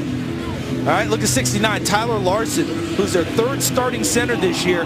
He snapped and got out ahead of Jonathan Stewart. And then Stewart with another physical punishing run, which is his trademark. Ryan Khalil, their 5-time Pro Bowl center, injured after the first 7 games. They went with Gino Gradkowski, and now they've gone with Larson. And Chris Scott actually took some snaps at center too as well. And you see the offense today. Since that opening drive that you described, Tom, at the start of the half, those are not numbers that you want. You don't want those deuces to be wild. Well, they only had 2 first downs after that opening drive. There's Mike Shula, the offensive coordinator. Let's see if they want to press the run a little bit more than they did against Atlanta, and they appear to be trying to do so. Whitaker giving Stewart a blow on a first down carry, second down carry. It'll bring up third down and long for the Panthers, 3rd and 8. We know the MO of Tampa's defense in these type of situations is to bring 5 or 6, play zone behind it, keep the ball in front of you. And let's see if Cam Newton is disciplined with his eyes, and more importantly for Cam, will that offensive line be able to pick up any type of pressure that may be coming his way. And we know he trusts Greg Olsen as tight end, but they got to get Kelvin Benjamin more involved in their passing game going forward. Another dangerous throw, and that was in Grimes' direction. This time he just bats it down in front of Benjamin. Hey, Charles, I don't know if I'm Cam Newton or whoever, and if I'm not pushing Brent Grimes, I'm not going to throw to Brent Grimes because he's about ready to go the distance again. He's making flat-footed reads, and what that means is he's not just getting into his back pedal right away and blasting out of there at the snap of the ball. He's sitting there, pattern reading the break point of the receiver and reading the eyes of the quarterback, and he doesn't feel threatened. He never gets out of his back pedal, drives on the football. Second straight time. This time he knocks it away. Contact made with a punter, and there is no penalty. I think he was blocked into the punter. And that'll be down at the 11-yard line. Pilardi wondering how that's not a flag. It looked like his own man blocked. No, friendly fire there. All right, a lot going on now for Tampa Bay to have any chance to get into the playoffs. We can only start with what's in progress. The teams in yellow all need to win, and that would start a domino effect of 3 other things that would have to happen. All, of course, piggyback after a Tampa Bay win. So Dallas and Philly tied. They need the Titans to win. They're leading. Indianapolis has just scored to make it a 7-point deficit against Jacksonville. Like how you hit it, though, Tom. It all starts here, though. If they don't win, nothing else matters. Of course, Tampa Bay put itself in a tough spot. Hit as he throws is Winston, and the catch made up to the 15-yard line. That'll be a gain of 3 on first down, and let's send it back to Carissa Thompson. Big Tom opening drive of the second half. Matt Moore with a 25-yard touchdown pass to Kenny Stills. Now the Dolphins need a win and a Chiefs loss later today to move up to the 5th seed in the AFC. If they get that 5th seed, they get the Texans instead of Pittsburgh. They are down by a score. Tom? All righty, Carissa, thank you very much. We'll certainly keep you up to date on what's going on there. Second down carry by Rodgers up to the 20 and brings up third down. Well, I love those Dolphin uniforms. Yeah, that's about sharp. We have to tell Carissa next time. Tom really was the They might look good in Miami, Tom but loved they that all look good in New England in January. Wasn't Tom You can't wear those colors in New England in January. August, September, you're good? August, September, you're fine. What's the cutoff point? Mid-October? Not when it's snowing. Labor Day. Can't wear white. Nice play. And that'll pick up a first down. Humphries has been a very, very busy player today. That's his 8th catch of this game. This is really well done right here, and Humphries is just going to sneak out here. And excellent read by Jameis Winston. Again, Humphries is lined up almost in the backfield, and you use cross number 45 on a rub, which some defenses would call an illegal pick. But Cross does a good job of keeping his hands down and not putting them on the defender. Some defenses? We all called it an illegal pick. We never once said it was a rub. It's a great play. You don't have combination coverage. 8 catches, 71 yards now for Humphries. Humphries now 53 catches on the year. What a pleasant surprise, Peter Schrager. It's a cool story, actually. Jameis Winston's first pass of his NFL career was an interception, pick 6 against the Titans in week 1. It was intended for Humphries. Humphries ran the wrong route. Said he came over to the sideline, his shoulders were slumped, and Jameis said, hey, look, dude, we're going to be together for a long time. We got to turn the page, and guess what? They have. Year 2 has been even better than year 1. And Peter, you know, those two started with OTAs, mini camp, when Jameis first got to town, and they worked before and after practice together, too. Jameis lofts it over the head of Russell Shepard. 3rd and 10. You know, I just want to go back to that because it's such a prominent play in football, especially in the red zone. A pick play, and they said the only way to defend it is a combination coverage. Think of it in basketball terms and switch defense. When you play man-to-man, and anytime there's a pick or a roll, everybody calls switch. Well, there are defenses you can still play man, but it's a combination coverage and just switch like you do in basketball. And that's a lot of practice and reps. Nice. What a throw. And incomplete. Again, Shepard, the intended target. It looked like that Winston got it in there to him. Let's take another look on replay. There's a reason why these Panthers have 17 interceptions, is because they do get their hands on the ball. And Shaq Thompson, watch him come in with that left hand right there. Beautiful job by Shaq Thompson and not interfering, Charles. And look over, watch Leonard Johnson, 23, a former Tampa Bay Buc, helped finish it off when he came in as well. That one is blasted by Anger, who's had an outstanding year. And they just gave him a 5-year contract extension. They announced it yesterday. 10-7, Tampa Bay in front. Today's game is sponsored by Burger King. Try the $3.99 Whopper Jr. deal only at BK. Welcome back to Tampa, Florida. And a happy new year to all of you at home, and hope you've had a wonderful holiday season. Back to the grindstone for many starting tomorrow. First down carry by Stewart up to the 20. You know, this was a great story that some of you perhaps saw on Tuesday this week. Cam Newton making the day of a 10-year-old Taylor Deckard's Christmas wish was to meet the Panthers quarterback. Newton surprised him at the Atlanta Children's Hospital. We thank Kirk Sampson at Auburn University for the footage.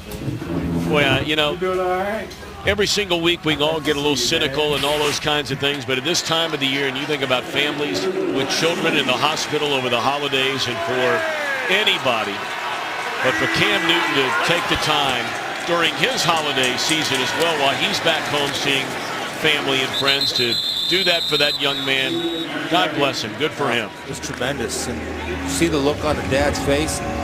I think he was overwhelmed at Cam's size, because you don't know how big Cam is until you're next to him. It's stunning, isn't it? I mean, we say that all the time. It's true.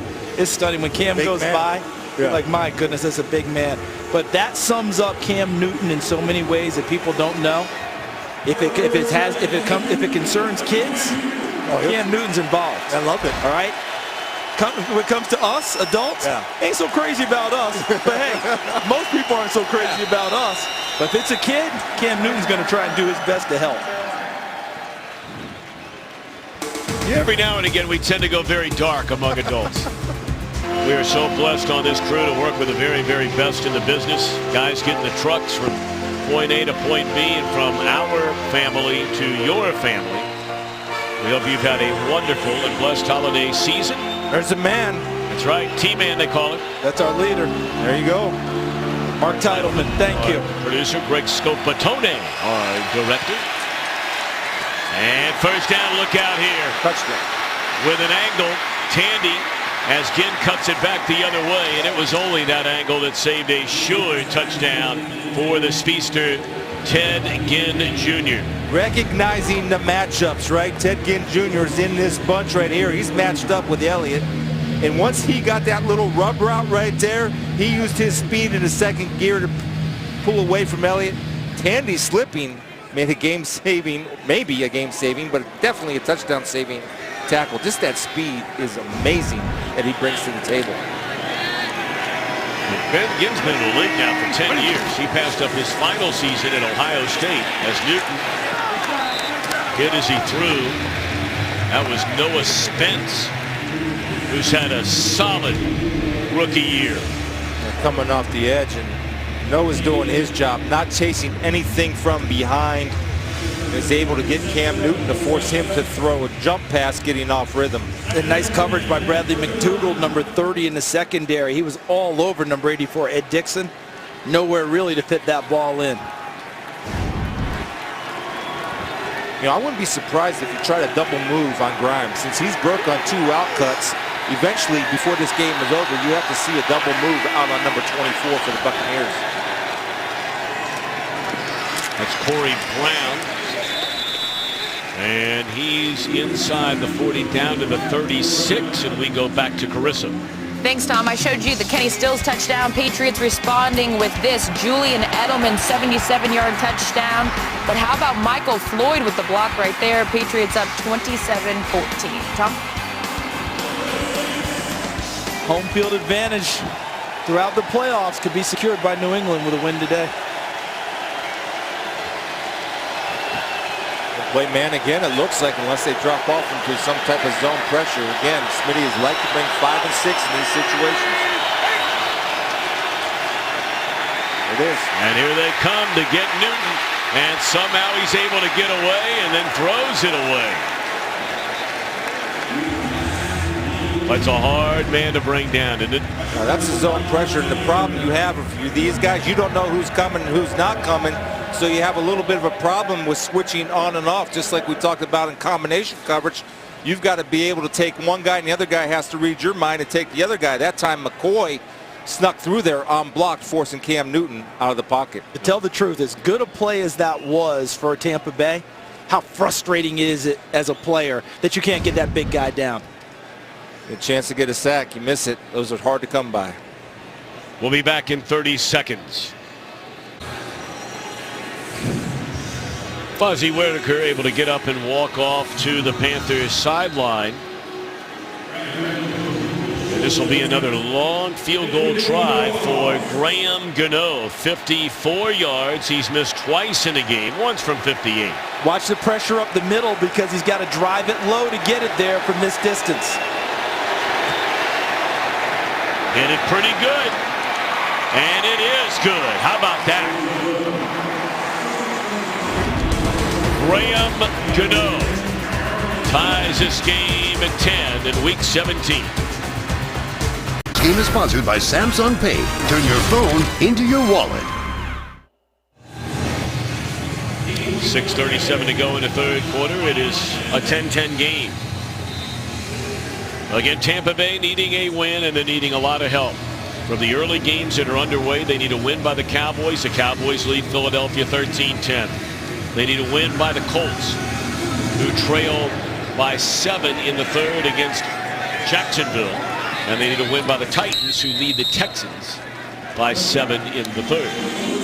Cam Newton was the league's most valuable player a year ago. How about this year, fellas? Here are some of the candidates. A great Ezekiel Elliott, rookie running back. Matt Ryan having a monster of the year, the league's #1 offense. Tom Brady suspended at the beginning of the year. But look at those numbers. Of course, David Johnson, just an incredible year in a down season for Arizona. Well, we've had a chance to watch Matt Ryan. I think he's had the best year of his career. Interesting note about Ezekiel. I was talking to Tampa Bay coaches. What makes him so special is he takes a 1-yard gain and all of a sudden you look up, he's got 4 yards instead of the 1 yard. Right. And we see the end of this run here. The reigning MVP, Cam Newton, this past week, said if he had a vote, he'd vote for Derek Carr, quarterback of the Oakland Raiders, about what he's done this year and what he means to his team. Personally, I think Matt Ryan's in the driver's seat. Yep. This thing. David Johnson in another year, and you noted it, without this record, he's right there, sitting right there on this thing. And there's never been an MVP that's missed 4 games.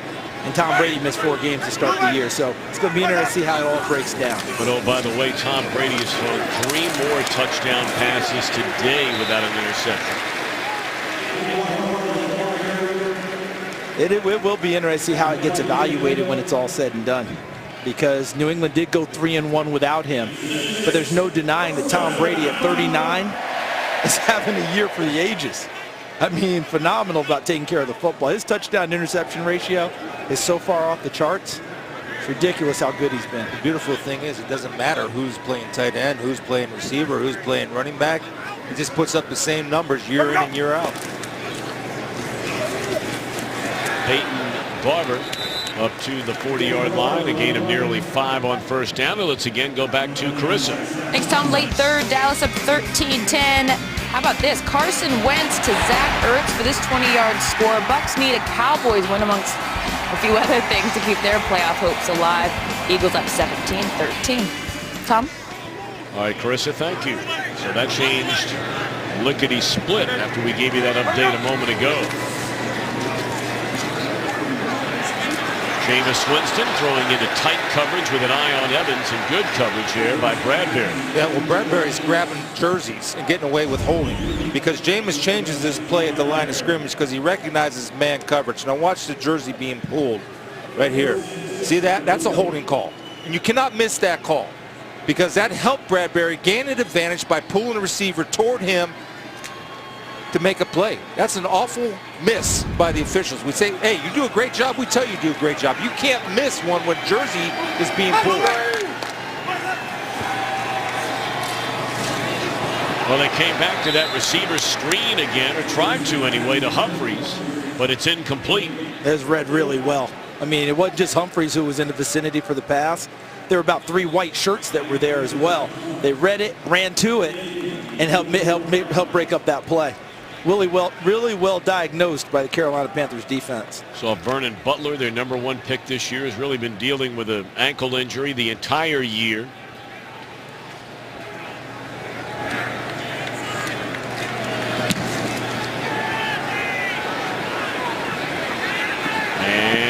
fair catch by Ginn at the 14.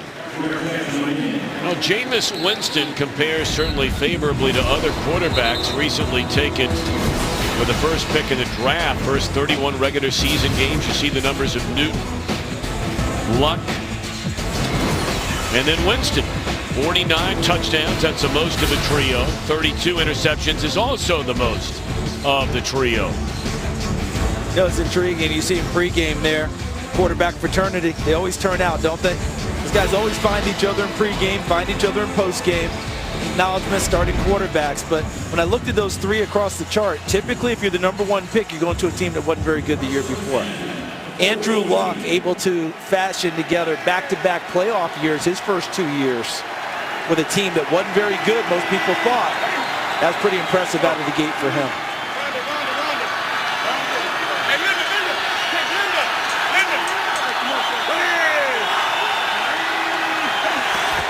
Just to get it off ahead of the play clock expiring. And a throw it again. And that is an interception by Chris Conti. No, they're saying it is not. And now a flag comes in on Conti for spiking the football. So post-play delay of game, correct?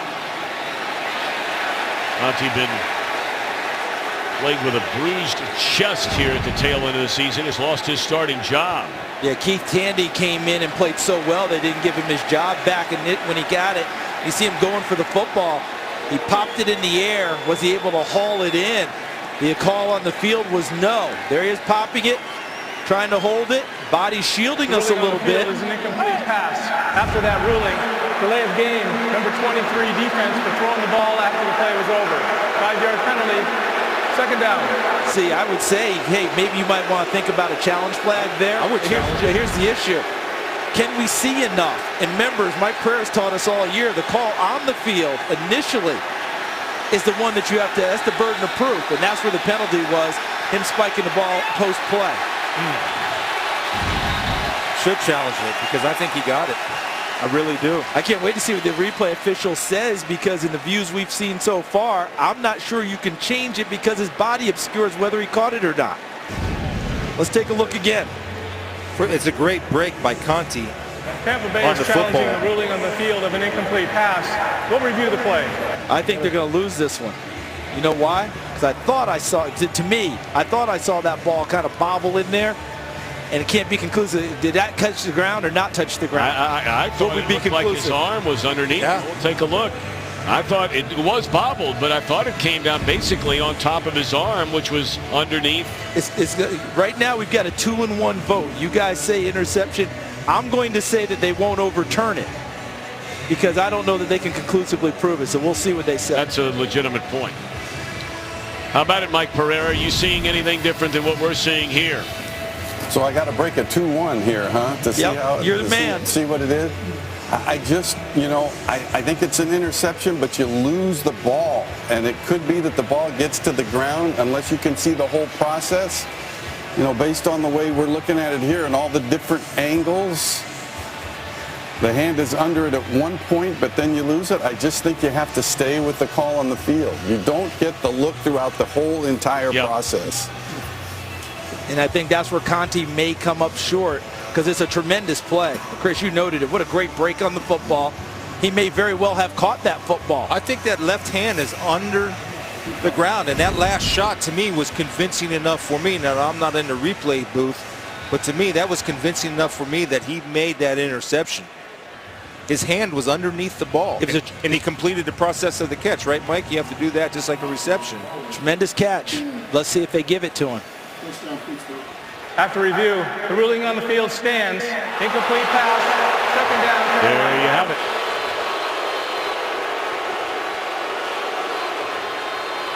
So, Mr. Davis, you may take a bow. Well, the only reason is I've been trying to listen to Mike all year. That call on the field is your burden of proof, and you've got to conclusively change it up. He could very well have caught that football, but what Mike said is, for the replay official, I don't think he saw enough of it to overturn it, and that's why the call stood on the field. That's two calls, the interference that wasn't called or the holding, and then the non-interception that should have been an interception. Let's see if Carolina can take advantage.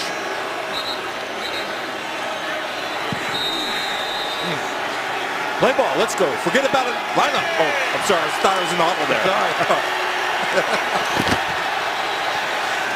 Jonathan Stewart trying to run it the other way, and look at Newton with a bad shoulder and all. 10 yards behind the line of scrimmage is putting on a block.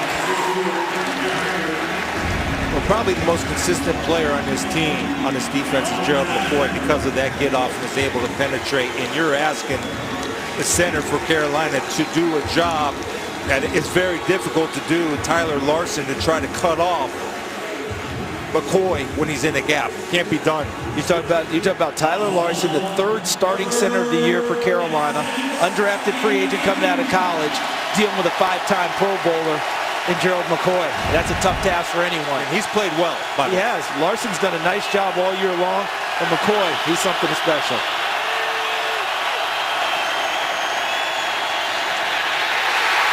And Newton is sacked back at the 8-yard line. And that is Levante David, who has just had another outstanding year this season out of Nebraska. Here's David, and watch him coming off the edge. And they end up occupying. Remmers was looking inside, number 74, and White looked inside first, and by the time he got his head around, David was past him. How many times have we seen a team think they've got an interception or a takeaway, don't get it, and let down because of that? In this case, because they didn't get it, Tampa Bay was energized and went and got after him.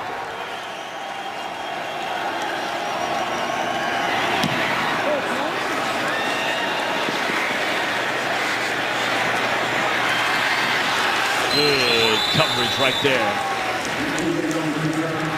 by Jared Norris. And Tampa Bay in a tie game will start this drive at midfield. Of course, Dirk Cutter in his first year as head coach of these Buccaneers, replacing Lovie Smith, who brought him in as offensive coordinator. Injuries early on to both Doug Martin and Charles Sims. Jameis Winston leading the 5-game win streak to go to 8-5, but they've lost their last 2. And needing nothing shy of a miracle to get in here today. And all of that begins with having, first and foremost, to win this game. And we're 10-10. I want to go back to that play a minute ago. You guys were talking about McCoy, but I want to go back to that block a minute ago by Cam Newton. Now, the easiest thing in the world to say is, hey, it's football, right? It's football. You got to make a football play. You've got a quarterback who has an injured shoulder. He is the face and future of your franchise. Your head coach has already said, we've got to stop Cam Newton trying to be Superman all the time. Correct. In week 17 of a meaningless game, 7 yards behind the line of scrimmage, if he tears a labrum in his shoulder making that block and can't be ready to go next year, that's all everybody's talking about. But if he doesn't make the block, everybody's screaming and yelling because he didn't make the block. So is there a right and a wrong? Yeah, there is a right and a wrong because he's a football player. Make the play. If you're out there playing, then make the block. If you're called to run the ball, then run the ball. Now, it's the coach's job to protect him on what plays they call. But if you can't take the instincts out of his game about making a block for his guy. Now, if he's smart and you could think like this, I could, but you just use your left shoulder. But that was tough to do there because of the angle. But take that back to the Super Bowl last year when he didn't go for the fumble. It's almost the same thing. Do you go for that? Remember Drew Brees getting his arm when he was in San Diego? Or do you not? Remember the outcry then? And that is Mario Addison, who leads his team in sacks this year. That's 9.5. Yeah, this is on Jacquizz Rodgers. Quiz has got to be able to pick this up. Addison's going to come just like this. Little loop around here, and a little loop around. Watch Quiz step up, and he just runs right through it. We got a lot of extra pushing and shoving going on. Yeah, we've got an injured, I believe we've got an injured player down for Tampa as well. Russell Shepard is the injured Buccaneer. See the C on his jersey. He's captain of the special teams, which is really where he made his bones in this league. Led them in special teams tackles the last 2 seasons before having to become a frontline pass catcher for him, a starting wide receiver for most of this season. You can see where this Tampa Bay offense, you talk about receivers, has been really hurt. So far, the tight ends have 1 catch for 2 yards. Do you think they miss Cameron Brate? I do. Crowd booing as Shepard, thankfully, is able to get up and walk off to the sideline. Yeah, he took a pop from Thomas Davis on that play. A tremendous stand, too, boys, right from the Panther defense. Sure. Tampa had it at the 50-yard line. They're kicking from the 47. And coming up with good momentum with a great defensive stand themselves.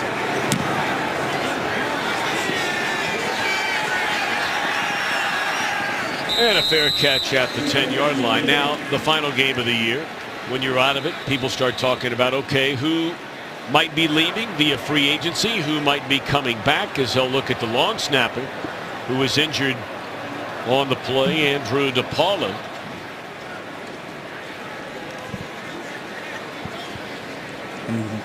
I hope he can get up and play. That's a valuable position. And Darius Glanton would be the backup. Especially when it's 10-10, and it could come down to a field goal. Peter, I know you've taken a look at these teams and who might be heading elsewhere. Yeah, as we go to the offseason after this game, you're going to have free agency and some names to look at here. Mike Glennon has long been the number 2. You remember he was an early draft pick of the Buccaneers for years. He's been backing up Jameis Winston, hasn't gotten much action. He might get some look from teams around the league. Vincent Jackson, the longtime Buccaneer, he's going to be a free agent. Jaquiz Rogers, but William Golston's the name a lot of people are talking about. I think he's a good little player. As for the Panthers, 2 big names. K'Wan Short and Mario Addison are both free agents. And you guys mentioned the game Ted Ginn is having. He's going to be a free agent as well. So a lot of decisions to be made by these front offices. Plus, of course, you have coaching staffs that might be getting some moves as well with some head coaching vacancies. And both Sean McDermott and Mike Smith getting a lot of love in the media this week. Peter, I want to ask you a question. You obviously work every day for the NFL Network on the morning show. And for those of you that don't know, tune into Peter. It'll be bright and early tomorrow morning. But, Peter, how many overall head coaching changes do you think we have if you include the moves that have been made already? I know I don't mean to throw that number all of a sudden at you, but I mean, how many do you think there will be by the time we hit, say, Tuesday afternoon? Well, we talked before the game. There's always a surprise, right? And I think Jay Glazer had a report that Houston might be a possibility now. Indianapolis might be a possibility. We'll see what happens, but we know the Chip Kelly news, that came out. And Gary Kubiak news seems to be right, too. So a lot more vacancies today than we thought just 2 days ago, Tom. And that's how it always goes. Yeah, don't forget with Carolina, you talk about KK Short, Peter. Think about it this way. Josh Norman didn't get re-signed. Dave Gettleman, the GM, he likes big people. KK Short, they might have been clearing room to make sure they have a chance to bring him back. Stuffed at the line of scrimmage is Stewart. Well, you know, another name that we did not acknowledge on that list, Julius Peppers is the only Panther ever to have more career sacks than Charles Johnson. I think Charles Johnson is gone and Addison is in. You got to make a decision between outside pass rushers. And to me, Addison is a rare talent. And younger. And speed off the edge. That's the deal. And injuries are really slowed down, John. Hamstring injuries in particular. He's missed 10 games over the last 2 seasons. So that's a tough one for them. And remember, they had him pound the drum before the game last week. The keep pounding drum. That's rare for a guy in uniform. Pump fake. And wide open is Corey Brown, and he's run out of bounds at the 27-yard line. That'll be a first down for Carolina. The evolution of Cam Newton will include using his eyes. You have 2 guys chasing the slant. Javian Elliott not disciplined, which allows Brown to be wide open. Watch 2 guys chase the slant. And that was because Cam Newton used his eyes. Another area for him to evolve and become more of a pocket passer, thrower first, whatever you want to call it. That's what Rod Rivera's talking about. That's what Shula's talking about, and Cam will be talking about it in the offseason. Slant, and the catch is made by Demir Bird, his first catch up to the 43, and we send it back to Kurt Menefee in Los Angeles. Well, remember the Minnesota team that started 5-0? They're looking like that one today against Chicago. This is Everson Griffin getting the sack and scooping it up for a 20-yard touchdown. Vikings defense scoring. Sam Bradford's thrown 3 touchdown passes. And they're trying to go out on a winning note, up 38-10 over the Bears. Tom? And how about that punch play by Anthony Barr? Great play. Able to pop it towards the opposite end zone, and then Griffin picked it up and carried it in. I don't know if I've seen that in a long time. That is a really smart play. Well, that one's thrown into double coverage. Greg Olson's way. It's intercepted by Tandy. And he is dragged down. They're looking for a horse collar tackle on that. And here comes a flag on the final play of the third quarter. So they're going to tack on 15 more. And the Buccaneers in a 10-10 game are going to start this drive in Carolina territory. What a game for Tandy. 12 tackles, 2 interceptions. His name was not on that list as a potential free agent. After the interception, personal foul, horse collar tackle, number 84 of the passing team. That 15 yards will be added to the end of the play. First down, that's the end of the third quarter. You want to talk about a time to start putting a salary drive together? Tandy is the man. All right, 10-10 ball game as we're set to begin the fourth quarter here in Tampa Bay, and the Buccaneers in business starting at the Panthers 41-yard line. I think there's a natural urge here to take a shot if you're Jameis Winston, but just keep reflecting on what we're talking about and what Dirk Cutter's talking about. Be smart here. Don't turn down points in a tie ball game. Cam Newton for the 9th time in his career has been intercepted 3 times or more in a game. Big carry for Rodgers. Coleman chops him down. Good job by the offensive line going back to the pick. You have a 2-high look that's going to turn into a 3-deep look on the snap. Now watch the safeties rotate. Now Cam Newton has to be able to read that safety and throw the ball out here away from him. By throwing it inside, you're bringing him to the interception point, and it's too easy of a read for Tandy, and that's because Cam Newton will not use his eyes to move a safety. You stare your target down, a good safety will make you pay.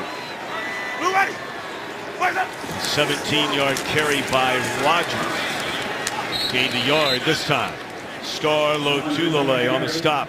So what you're saying, partner, is he's inconsistent in using his eyes. Because a few plays ago, right, remember, used the eyes, manipulated the safeties, moved them, then hit the guy in the flat. This time he doesn't do that. Or if you're not going to manipulate your eyes, understand where your safety is and throw the ball to where your guy gets it or it's out of bounds. It's one of the two, and you trust Olsen to go up against a 5'11" corner at 6'6". Remember those quarterback gurus in paradise you talked about? Yeah. You got to open up a shop, brother. Yeah, I think you got to do that this offseason. Yeah. I'm moving to Orlando, right across the street from you. Come on in, baby.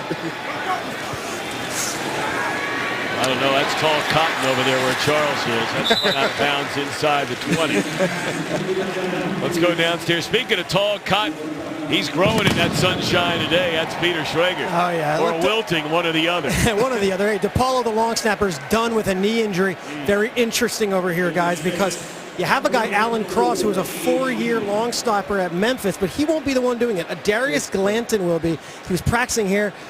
Holders Brian Anger for those field goals, and you know Aguayo's had his struggles. Let's see what happens if it comes down to a field goal in crunch time. Yeah, Peter, they had talked to us about that late this week, that if we had to go there, Darius Glanton would end up being that guy, even though, as you said, Cross had done it in college. Winston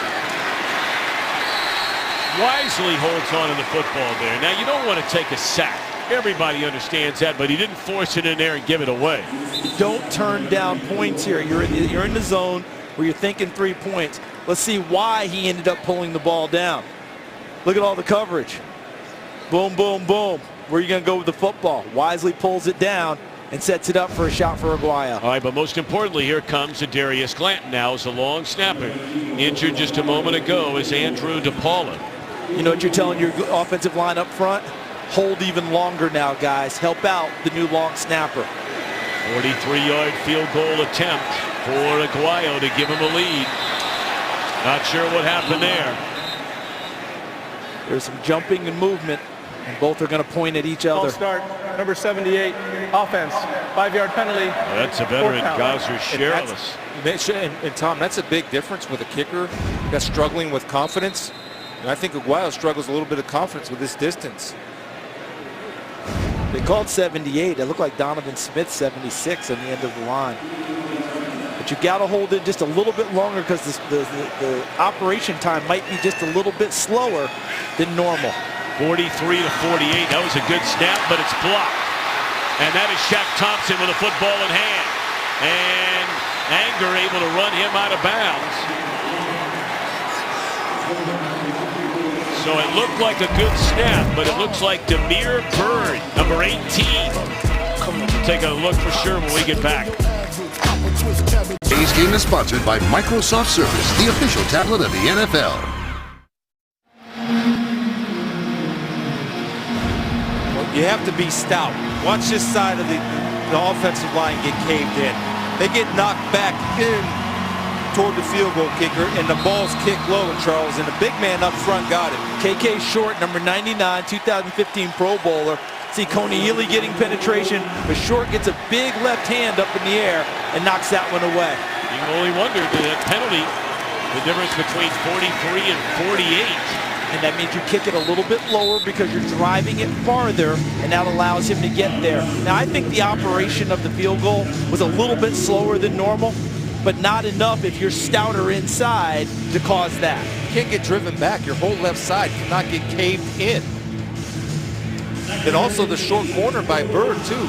But K'Wan Short was the one to come up with the block. But you got to be stout, especially when you know your operation might be a little slower. You got to hold stronger and tighter. So now it's Carolina's turn to try and take advantage of great field position.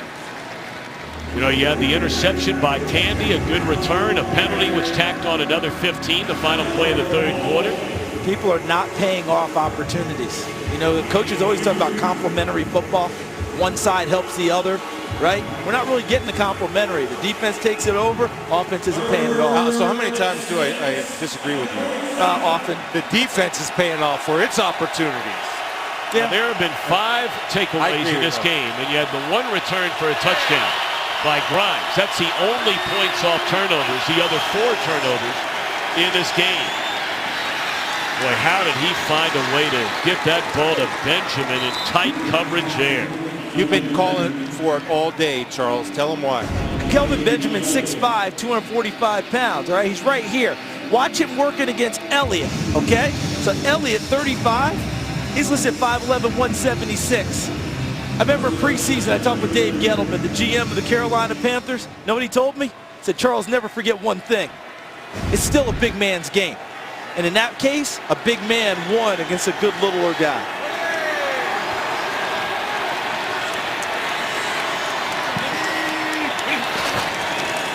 Colbert with a handoff. Well, that's like trying to tackle a bowling ball. More Volkswagen. More like or back in your day, a gremlin. And you saw the effect, too, because Noah Spence, the rookie, number 57, had to take Tolbert on chest to chest. You see the remnants of it. You see that wrap on the right arm of Spence? He's been playing with a torn labrum in his right shoulder. Showing a lot of fortitude to do that. That was tough to handle, Mike Tolbert right there. Interesting formation here. They've got Ginn in the backfield. They give it to Tolbert, and he cuts it back through the middle, still on his feet. That's window dressing to bring Ginn back there because of the threat that he is out in space and outside. You have to account for him. Again, you can't see him, but Tolbert's going to get it with a nice little lead block by Greg Olsen, doing it all with the elbow wrap with the kick out. And Tolbert with fresh legs. Boy, this guy's a nice player, isn't he? He is, and that's why he's going back to the Pro Bowl again. I mean, we had some discussion about it this week, about Tolbert. Patrick DeMarco at Atlanta, we thought merited some conversation too at fullback. Stewart just lunges more to get back to the line of scrimmage. Speaking of Noah Spence, let's check in with Peter Schrager. Yeah, you guys mentioned the shoulder injury. He missed a few drives, and he was just back in, and Tolbert just drove him in, and he just walked off the field nursing that shoulder. So something to watch. 57, Noah Spence, who looks like he's coming back right now, but guys, watch him in that shoulder. He's nursing it hard. Yeah, Peter, you can see when he comes back onto the field, he's still favoring it a little. And this is one of those things I've noticed. I've had 2 shoulder operations from playing ball, so I know what it's like. Not a lot of fun when you're trying to play through that. Essentially, you become a one-arm player. Carolina trying to take the lead. They give it to Stewart. Runs through a tackle. And then is dropped at the 14-yard line. Third down coming up. Excellent by linebackers because they're not going to get caught with the Ginn coming across. They're going to read their linemen pulling. You see Quan Alexander just run underneath those blocks. He's able to slow them up enough for his teammates to finish the play. Devontae David with the finish. A nice game. Both of them are Pro Bowl alternates this year. Just keep in mind for the future, those two, they could very easily be making a lot of trips to the Pro Bowl together.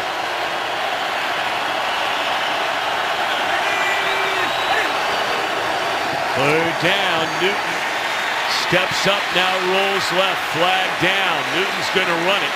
He'll dive ahead for a first down inside the 5, but again, we wait on the penalty. I think we're going to get a hold in the backfield. I think Mike Remmers. Number 74 offense, 10-yard penalty, third down. You almost get that feeling like nobody wants it, right? I mean, because of these errors. Here's Remmers, 74. Watch him in pass protection.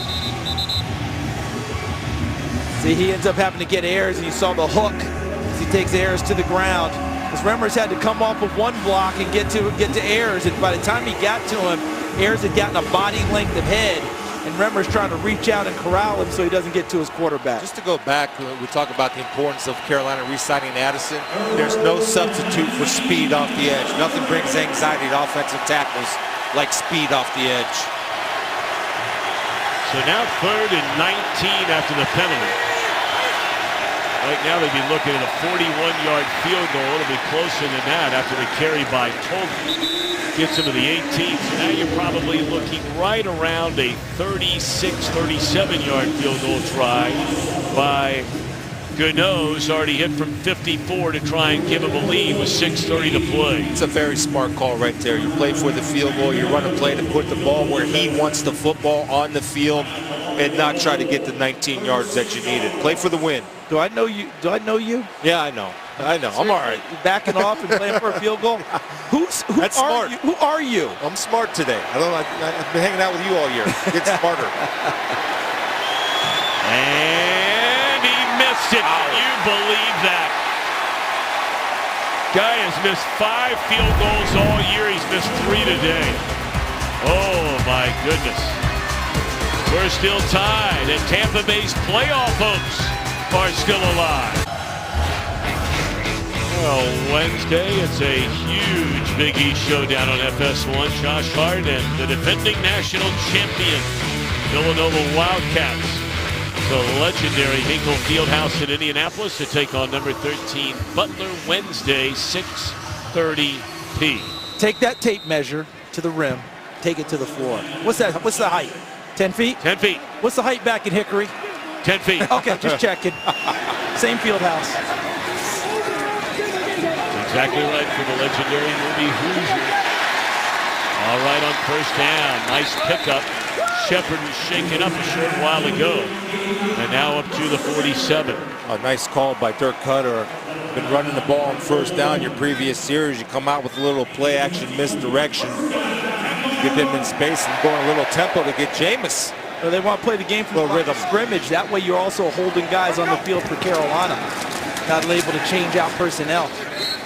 20-yard pass play to Shepard, and now a 1-yard run by Rogers. Veteran Michael Griffin, he's played a nice game today, starting in place of Trey Boston. He had a long time starter for Tennessee. Excellent pro career. Came over here, played a lot against Seattle when they had some injuries. Filling in again nicely today. But this is a drive now. You talk about maturation of quarterbacks. How about Jameis Winston? Chance to take them downfield and put points on the board. They can put them in the lead late in a game that they have to have. And again to repeat, there are 3 teams in the early games. As that's a completion. Good for Evans to the 38-yard line. And all of a sudden, you have a lead now for Indy. Well, here's the deal, too. If you're playing zone and I'm Shaq Thompson and Leonard Johnson, why am I playing and covering dirt or grass? Dirt or grass never caught a ball. Mike Evans caught a lot of them. Look him up. They hand it to Rogers. And he picks up a yard. Let's go to Carissa Thompson. Thanks, Tom. Well, I'm going to go out on a limb here and say that the Patriots have locked up the #1 seed in the AFC. LeGarrette Blount, 1-yard score. They are up 35-14 with just over 3 minutes remaining. Tom? That's your style, Chris. Always out on a limb at 35-14. Game 3:30 to go. Just tapped Miami right out, didn't you? That's it. You're done. Next. She's tough. Very tough. Indianapolis is now tied with Jacksonville. Tennessee leading big over Houston, and Dallas trailing by 4 to Philly. That's Shepard, and he knifes through to the 28-yard line to get a first down. That's smart. running by Shepard after the catch. Nice job by Jameis Winston of recognizing the defense, understanding who the open receiver would be, hitting that back foot and delivering it on time and on target without hesitation. That's beautiful. Now the clock at 3:30. Winston, safe throw, finds Humphries along the sidelines, run out of bounds, and they will spot it at the 10-yard line.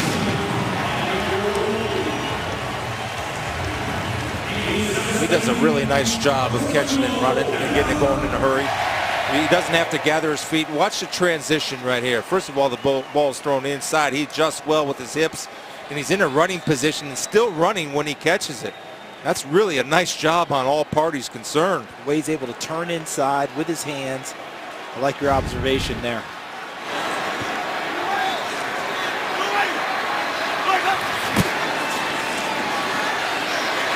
Oh, in the air, and it's incomplete, and very fortunate there for Winston. That was an unnecessary throw. Do you guys know how close I was to talking about what a great drive this is? And Jameis Winston showing how he's growing up. You cannot make this throw. This is a hope throw. Totally off of his back foot, retreating. Yeah, it's okay to give Mike Evans a chance, but look at the crowd around him. All right, I understand you want to give him an opportunity, but that's just way too risky in a point of a game where you've got 3 points, an attempt assured. You can't turn that down by turning it over. Second down and goal. And Winston throws, and that is a touchdown for Evans.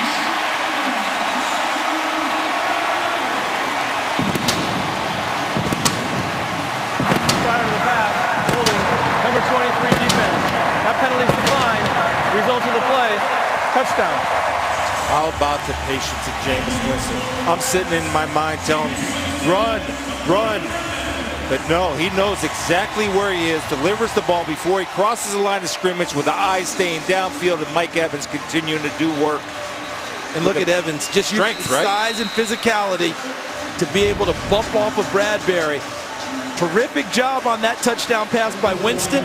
Bailed out on the previous pass when he should not have thrown it. But he took full advantage of that next opportunity and puts his team ahead. Important extra point here. That snap. And the point after is good. It is a franchise record for Jameis Winston. 28 touchdown passes in a single season. And this is a big one with 3:13 to go. Today's game is sponsored by Geico. 15 minutes could save you 15% or more on car insurance. A lot of jumping around going on that kickoff coverage team here for Tampa Bay after Jameis Winston hits Evans for a touchdown. Evans, by the way, getting his 12th receiving touchdown catch of the year. That ties a franchise record he set in his rookie year of 2014. And by the way, for Jameis Winston, he also has set another record today for passing yards in a single season by a Tampa Bay quarterback. And like the touchdown record, he passes the mark set by Josh Freeman. Jameer Byrd to bring it out of the end zone.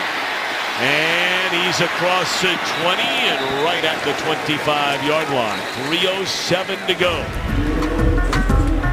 Jameis Winston trying to keep the Buccaneers' playoff hopes alive.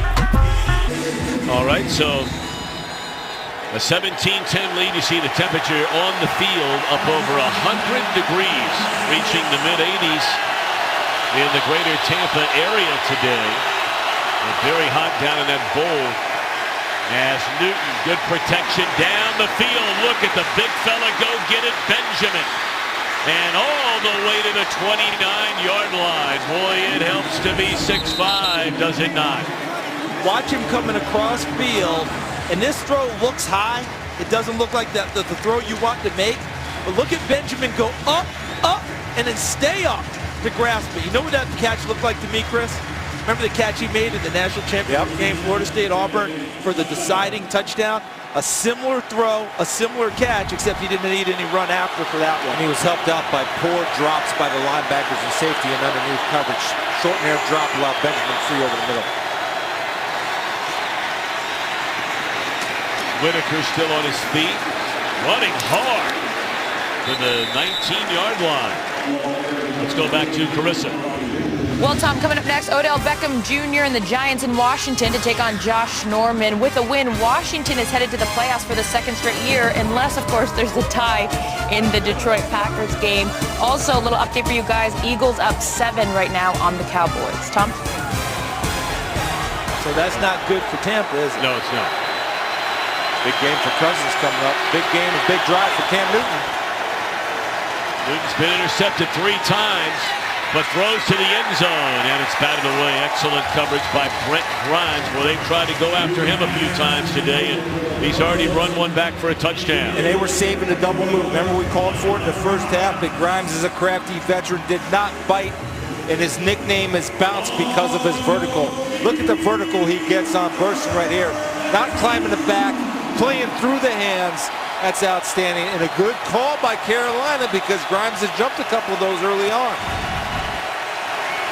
3rd down and 2. Carolina needing the touchdown to tie it. They give it to Whitaker, and he is denied the first down mark. Well, he delayed a little bit there as if waiting for a block when you got to get to that first down marker. And here's my question. Jonathan Stewart, not in the game there. Maybe he's hurt. Today's game is sponsored by Sprint. Visit Sprint.com. Switch and save today. Well, obviously you need the touchdown to tie the game at the 2-minute mark here, fellas. But first things first, and I mean really first things first. It is 4th down and 2. You need the first down right here and right now. I'm putting the ball in number 1's hands, and I'm running my quarterback power. And that we saw it once earlier in the game. Haven't seen it since.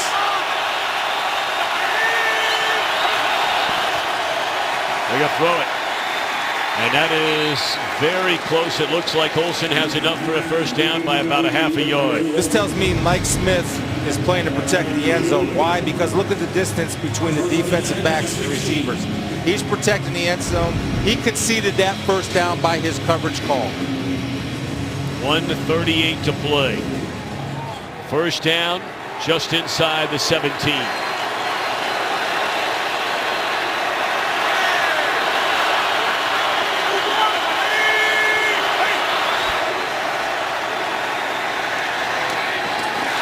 Got an eye on Tolbert, but excellent coverage by Alexander at the 10-yard line. Boy, Kelvin Benjamin was wide open.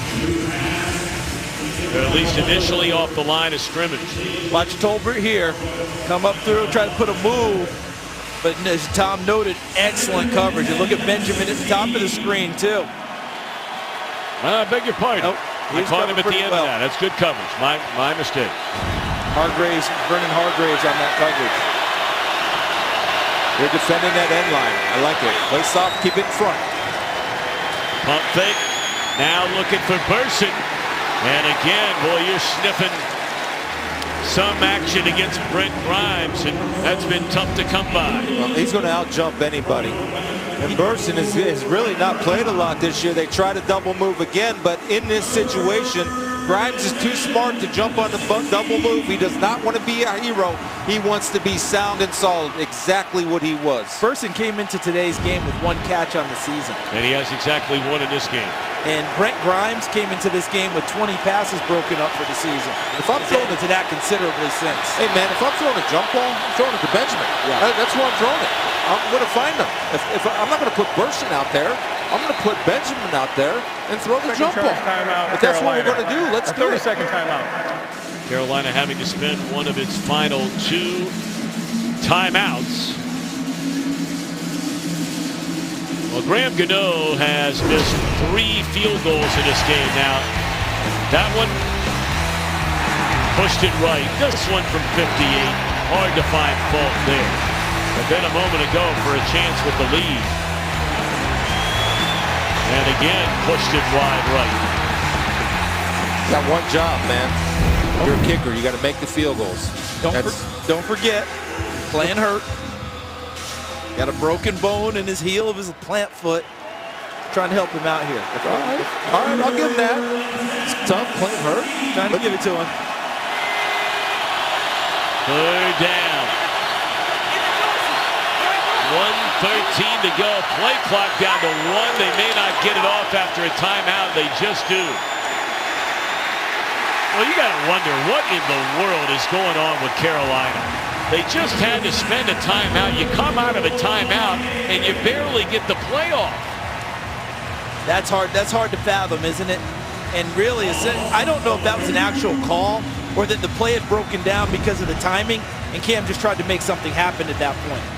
And now they're letting the play. They're having to spend another timeout before this fourth down. You can see the frustration with Newton. I don't know who he was frustrated with. Maybe a little bit of everybody. Maybe this whole year. Ron Rivera looks as frustrated as anybody.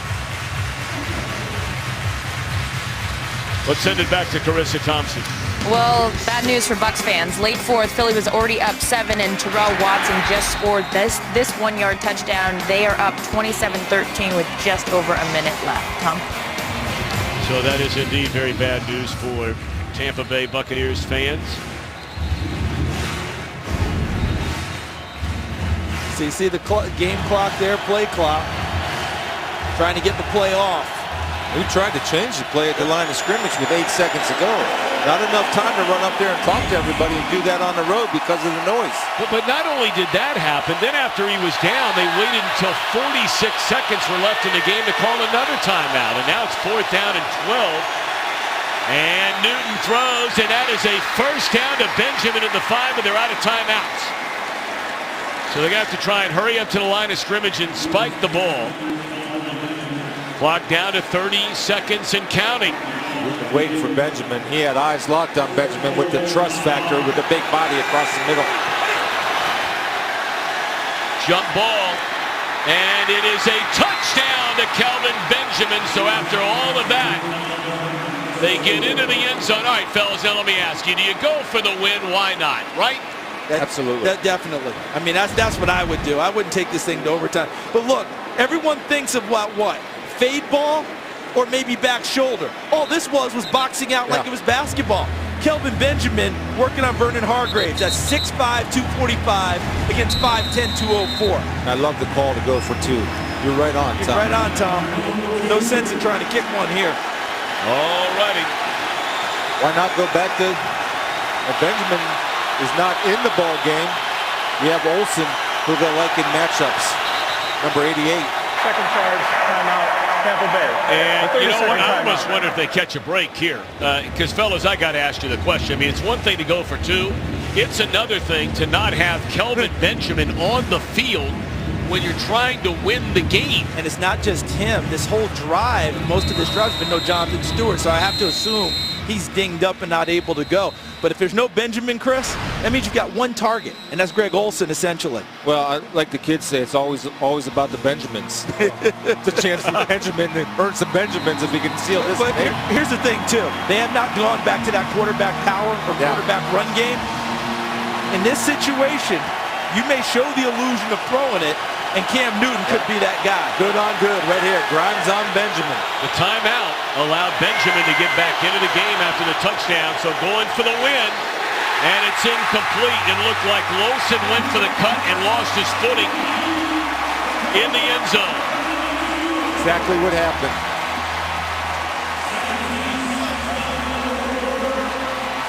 And Bradley McDougald able to celebrate as the Buccaneers are about to go to 9-7. Watch Olsen go inside. McDougald, he didn't even have to do a whole lot. Just as you noted, Tom, there was a slip by Olsen on the quick pass. McDougald in good position to make a play on it, but Olsen never got a chance to make a play on the football because he went down in the end zone. Now remember, we are going to have an onside kick here. There's still a score, so Carolina has to kick off. Our game today produced by Mark Titleman, directed by Greg Scopatone. They've been with us all year long. Our associate director is Alex Olson. Our broadcast associate, Jordan Wolf. Our technical director is Dane Crawford. Our technical producer, Ron McGuggin. Our spotter, Studley.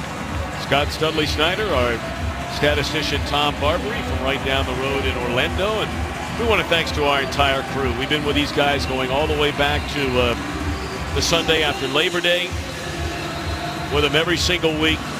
They do an incredible job away from their family and friends on a lot of, well, every weekend going back to the second weekend of September. And we sure appreciate the incredible work they've done all year long. Stick around for the State Farm game break coming up. This game's not over yet. You know, the key to receiving an onside kick, everybody has a job. You have to resist to catch the ball if you're designed to block. That's how you execute it. Usually have that front line guys blocking. Tampa Bay. A 30-second timeout. So Tampa getting a look at their onside kick formation, want to plan for that. But to your point, Chris, what you're trying to say, I hope I'm on target with you. Frontline guys, if you have an assignment to go block those guys coming downfield. And the backside guys, they're the ones who go get the football. Blockers and catchers. Your second level guys, it's very difficult when you see that ball coming at not go get it. Let it go. Do your job, and you have to be disciplined, because how many times do we see a guy that ball's coming at you fast, it'll go off his hands and into the kickoff team's hands. So just stay disciplined, block if you're supposed to block. There we go, they come the other way, and it hit a Tampa Bay player. That is a live ball. And it looked like the Buccaneers covered it up. Cameron Lynch. I think that ball may have hit Jacquizz Rodgers. He was going to block. Watch, just what Chris described. Cameron Lynch. Yeah. He was going to block, and the ball hit him in the VCI. He tried to jump over it, so he didn't have to play it. He's a fortunate man. Yes, he is. Just think of, I can see his mind right now. I will do anything in the world. I'm going to get this football, and nobody will ever take it away from me. No doubt. Woo! That's what he's saying. Well, fellas, the Tampa Bay Buccaneers, they finished 9-7 with a victory here now 14 seconds away. And you know, they got to feel good about where they're going. Have to. And I thought the last drive that got him a touchdown, save for one play, Jameis Winston grew up as a quarterback. Save that one play, you should not have thrown the ball. The rest of it, I thought he was terrific on that drive to give him the go-ahead score. Well, fellas, it's been awesome being with you guys all season long. God bless you. Safe travels home.